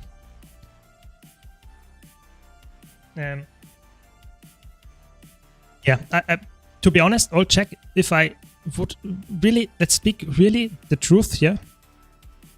If Guild Wars had a combat like Final Fantasy, I think the game would have been dead a few years ago. Because it's the only thing why people play the game is it's such an amazing combat. The story is not better than an MMO story. The maps are okay, are most of the time quite good, but it's not crazy, you know. The graphics are okay, but not crazy. So if you don't have good combat, no one would play Guild Wars 2 anymore, because the combat is why people play it. The build system, I would say, I agree, is totally good and really, really fine for players that are experienced at the game. But as a new player, you don't interact with this, and you will not get to the point if you don't like the combat. You know, if the combat is shit, you won't go to the point where you say, I want to create this build, I want to create this build, you know. And therefore, the combat is the key feature. And that's why I also am so surprised that the marketing of ArenaNet never talks about that. They always say, we have to market the story and stuff. And then they get new story players and they say, yeah, it's okay, the story is not crazy, but it's okay. If they would market with the combat, we would get players that are interested in dynamic, fluid combat. And they will stick around because the combat is amazing, you know? Hello, Pig King, welcome to the stream. So I think Guild Wars made so many wrong decisions, in my opinion, when it comes to their marketing, that they did not do more expansions previously, that they did not market with stuff that was in the expansions that made the game way better, and they marketed with story, you know. Of course, I'm not a story enjoyer in general, but even for people that are story enjoyers, why couldn't they just market the combat as well, you know? The combat is the key feature of Guild Wars. I don't know, you know. Yeah, look at PvP or World versus World open world PvP. There's Throne of Liberty is now just released in the West, you know, and it has open world versus world style events, but they are so much worse than Guild Wars 2's open world fights, just because the combat is not that good, you know. And the only other game I would say that has really good combat and is competing with Guild Wars 2 in that regard is probably Black Desert Online, you know. But BDO has the problem that it's pay to win. So Guild Wars 2 has actually no competition in this genre. And it will probably not get it anytime soon. So why do they not market it like that, you know? Because it's also really easy to get into it, you know? You don't have to be high level to get there. You just get level 80 and you can play it easily. I think BDO combat is just different. If you like to have a target and don't want to have action, camera and stuff, then I think Guild Wars 2 is for you. But if you like a really fluid and really skill-based combat, I think BDO might be better for you. But I think I'm not talking about comparison because they are two completely different games. And I would say if you don't want to spend hundreds of euro or dollar on a game just to get viable gear, then I would say just play Guild Wars 2. It's way better in this regard, you know. Just saying, you know, I don't want to compare combat here because I'm not an expert in BDO combat. I just played it a little bit, you know. Yeah, but I think that's the worst thing that ArenaNet does is actually the marketing. I think there is no veteran that would deny this. The marketing is just, if it's there, most of the time it's not there, and if it's there, it's just in the wrong direction. I think they try their best, but I think the best is really bad. That's the problem.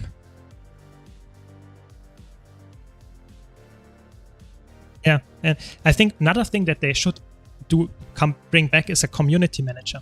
That they should talk more with the community. I think currently Crouch is doing it really well, that he brings a lot of blog posts out, but it's not his job. I think there should be a community manager that talks to the people, have some live streams every month or something, that brings some, you know, connection to the player base.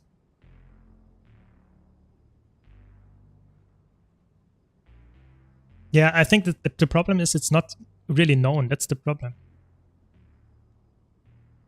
And I think they should talk more about the game and the features that they want to bring, or about how the design decision and the development of the game is going.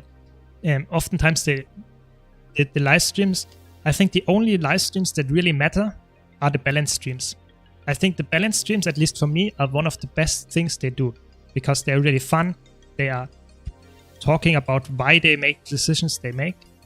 But I think they should do it more. You know, they should talk about why they decided to make a new raid now and talk about it. I think that's, or something like this. I think they should talk about their World versus World experience, what they wanted to do with better, if it worked, what the problems were. I think more interaction, not only blog posts, but also interactions on Twitch streams. I would really think that would be cool.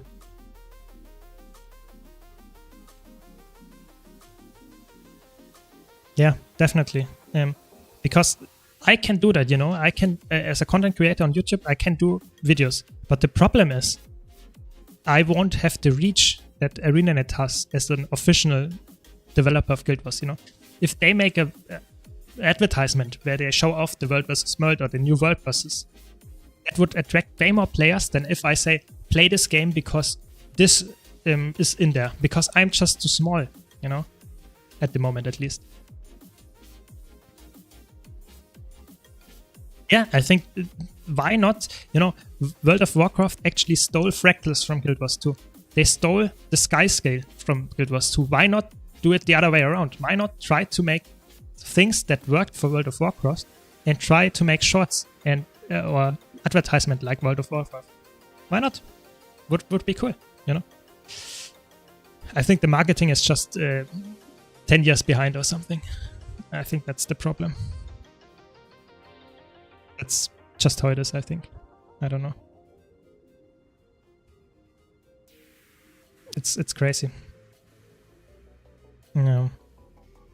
And the problem for me is that Shantia Wild actually has a really good maps, and I hope they for example, look at that. They teased Shantia Wilds, and now we know that there will be a patch, you know? There will be a content patch in 10 days. In 10 days, we will get the new update. It's almost 100% that it will happen. What do we know about it? We don't know anything, you know? We just know there will be the spear, there will be the convergence and the raid. But we don't know, we haven't seen any content to hype it up, you know? Why did they not release a small trailer in the sense that they would just give us the spear skin, or that they would just one small, you know, flash of a boss attack or something, you know, something, give us something that we can be hyped about. I'm hyped because there will be content, you know, and there will be something for me to do and make videos about. But it's not like there is some evidence that will really happen, you know. That's just sad. That's just sad, you know. And I think a lot of people would come back to see that in action, but now they don't know about it. There's no real tell that this will happen. That's just sad, you know.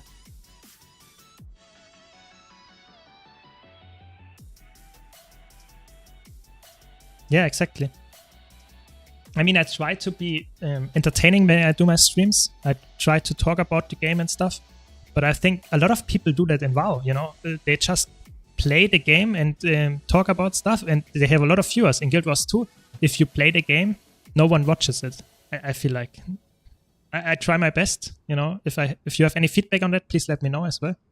But I think it's a big problem that they don't market with Twitch, YouTube stuff as well. You know, advertisement would be so important. You know.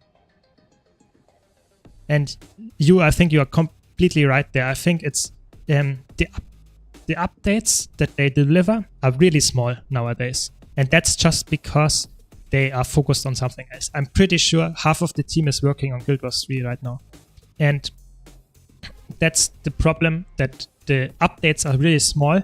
And if you stream them, oftentimes you are done in one stream session, you know. If I stream for 6 hours, I'm rather sure that I will have most of the new content done, you know.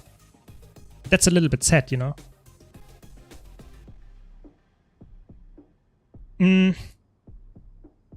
So, picking, I would say, if you enjoy PvP, you should try to have the mindset of I get better, and if over time, and try to continue it. If you feel like you don't enjoy it as much, go to PvE, and you can come back anytime to PvP. And I would also say, if you want to have some more guides or stuff, be sure to check out my YouTube guides. I have a lot of stuff that might be able to help you in that regard. But the best advice I can give you is, if you like it, just play it and play more. Don't be disencouraged by losing.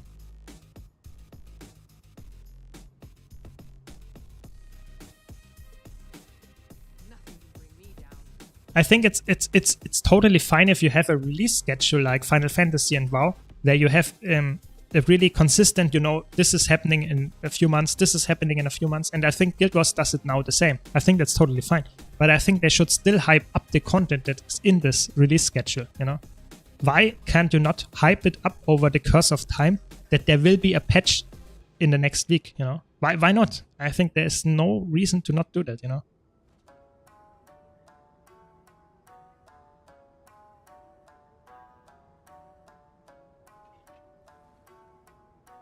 Yes. So that's one of the reasons why PvP, I think PvP in Guild Wars 2 is one of the best PvPs you have in MMOs. But the reason for that is that it's really complex. And if you're no player, you can get really, really hard stomped. just because there's so much difference of skills. And because the population is so low nowadays, you will get big differences in your match. And that's not good. So that's why it can feel bad. They try to address this with the push game mode, but that's another thing that I think might not be the right decision, because the population is really small, and I'm not sure if the push game mode will save PvP. I really hope it does, but I think it's too late. So it might be a little bit easier for people to get into, but if people enjoy push, then no one plays Conquest, and then we still have the same problem, If people don't play push that much, we still have a low population, I think PvP you have to abandon PvP at this point. I think PvP you should just balance it, but you should not deliver new content for it. I think the player base in PvP is way too low. I think the advertisements should focus on something that is special, which would be the really big open world events in Guild Wars 2, or of course World vs. World, where the combat matters, where you have fun, you have big, large-scale fights. This is where the advertisement should be, and not the story. That's my opinion,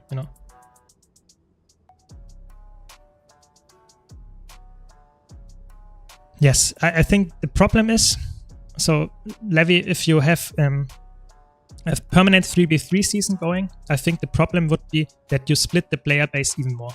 So you have Conquest, you have ATs, and you have 3v3s, and you would have queue times of up to 3 minutes, and the matches would still be shit because you had such a low population. I think that's the problem. I think they had to make the decision previously when there was a higher population, but I think at this point it's just not doable anymore. Yeah. I want some water. I totally agree. I think the idea for push is to funnel people into PvP. But the problem is, I'm not sure. I talked to people on my stream, if they are new, and wanted to try PvP, played push. I think a lot of them said it's even the same complication level. I don't understand that much. It's the same. I don't care. I don't get into PvP because of push. I don't know if it's true for all of them. Of course not, probably, but still I get the point that PvP is hard for a lot of people, and I'm not sure if it's still savable.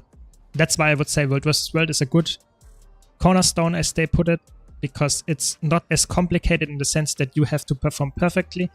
You are more one of a big part of the group, and you can have fun without being perfectly skilled,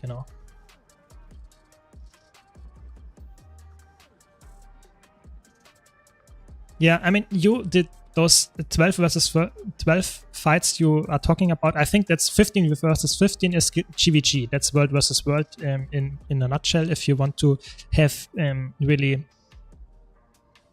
skillful fights, but it's actually supported by ArenaNet. They have some nice additions in the last few years. Yeah, I mean, it's just also low population. I think most people just want to join World versus World, just press the button, go into the Borderlands and play some games, some action, have some sieges, have some fights. It's not that you want to have some organized stuff, 15 versus 15 or something. It's just not what Guild Wars 2 community actually enjoys, I would say. Yeah, that's why I would say they should just do marketing World versus World. I think it would attract a lot of people, and they would also stick around. That's the important part. But if you look at it like this, if you attract people with your marketing for the story, let's be honest. If you want to play through the story from 0 to the end, I don't know how long I would take, but it wouldn't take that long. And people will leave after that if they are only interested in the story. But if you make an advertisement for World vs. World, and people are interested, come to the game and play World vs. World, those people stick around probably because they enjoy World vs. World, and why would they leave? They have always content, That would be really great, And All check, actually there were some World versus World tournaments at the time. There was some leaderboards. It's actually for people that are rather old in Guild Wars 2, they know there were some World vs. World tournaments.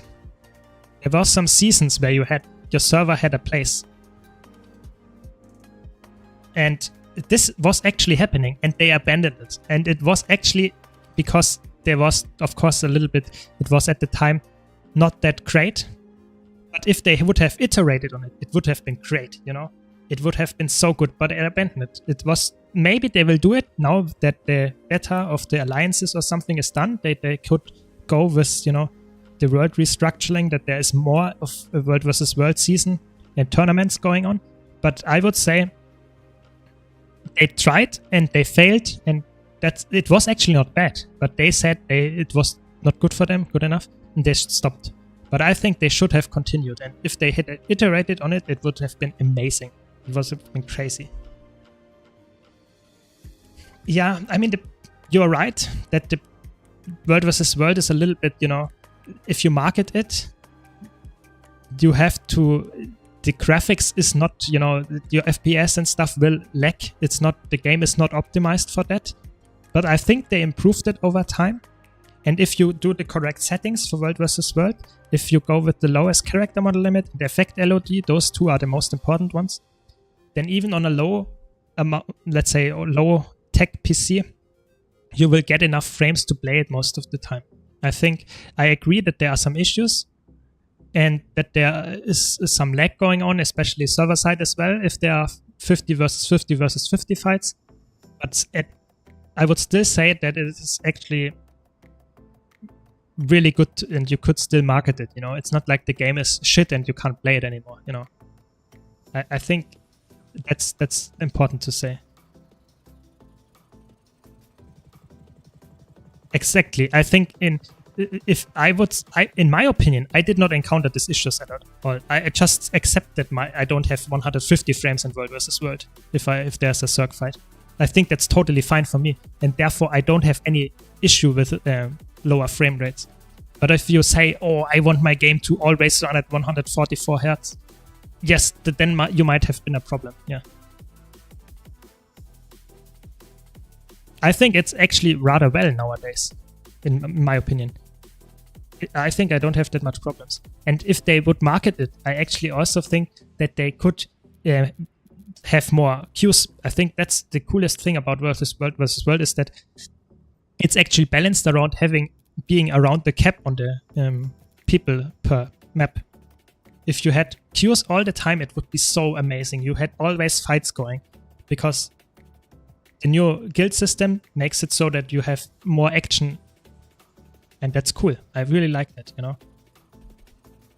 Yes, the rush event helps. I think that's true, but it would be cool if it would be always, you know, because then they would also get value from the Edge of the Mists, because currently Edge of the Mists is just a dead map. No one uses it because there's almost no queues. If there are queues, they are on the evening, on reset, or on the World vs. World rush events. And the Edge of the Mists is actually a fun map. It's a little bit outdated, but it's still fun, and it's a cool system that you have some kind of influence on your normal matchup while you wait to get into the map. I think that's cool. And if you had more people, just a higher population, you would have better balancing of the matches, you would have more fun fights, and you would have always some action going on. I think that's just a win-win-win, you know. There's no reason to not do it. At least in my opinion, yeah.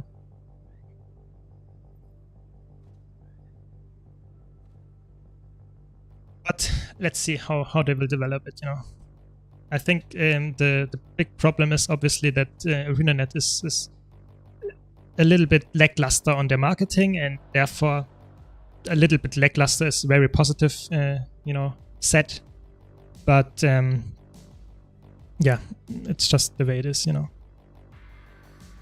Yeah, I think there are a lot of issues, but I think the biggest issue in Guild Wars 2 is just the focus on market, on what stuff they market and how they do it. It's not good. Yeah, which is crazy. I'll check that the game is, even for today's standards, which should be higher because it's, you know, some time past, you know, it's still a really good game, you know. But yeah, let's hope that the new patch and the new stuff and the new expansion model maybe helps them to get a really good amount of people back into the game, especially with the raids and let's say conversions, and maybe even some updates to World vs. World with balancing and stuff. Maybe that helps. They said actually that they want to increase the rewards you get for World vs. World. If they change the reward structure in World vs. World or helped it, that might also increase the people that play it. Because I think it's actually quite hidden how much gold you can make with World vs. World. I will make a guide about this sometime in the future, but you actually make quite a lot of gold in World vs. World. And not a lot of people actually know about how to do it. It's not like you farm with 25 gold an hour, but it's still 15 gold or something an hour just by playing the game, which is crazy, you know. And doing something that you really enjoy. I think that's how it should be, you know. Yeah, I think I agree. I played a lot of other MMOs, and I think I just come back to Guild Wars 2 because it's a fun game. You know, it's so well designed. Doesn't mean the other games are bad. Definitely not. I enjoy them as well. But Guild Wars is just fun, in my opinion, you know. But I think that's it from me today. I think I'm done streaming. Had a lot of cool discussion. Thanks a lot for you guys. Be sure to check out my YouTube channel. If you don't have already. Do some nice content there, especially for new players, but also experienced players, build guides, gold guides, everything about Guild Wars 2. Be sure to subscribe, follow me on every platform, of course. I'm always happy to grow. I'm a new content creator after all.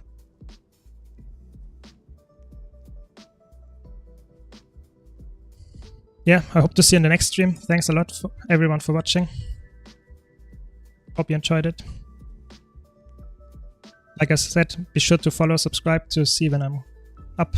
Thanks for the follow, all check. When I'm streaming, always stream Tuesday, Wednesday and Saturday at least. Maybe sometime in between as well. Like I said, hope to see you next time.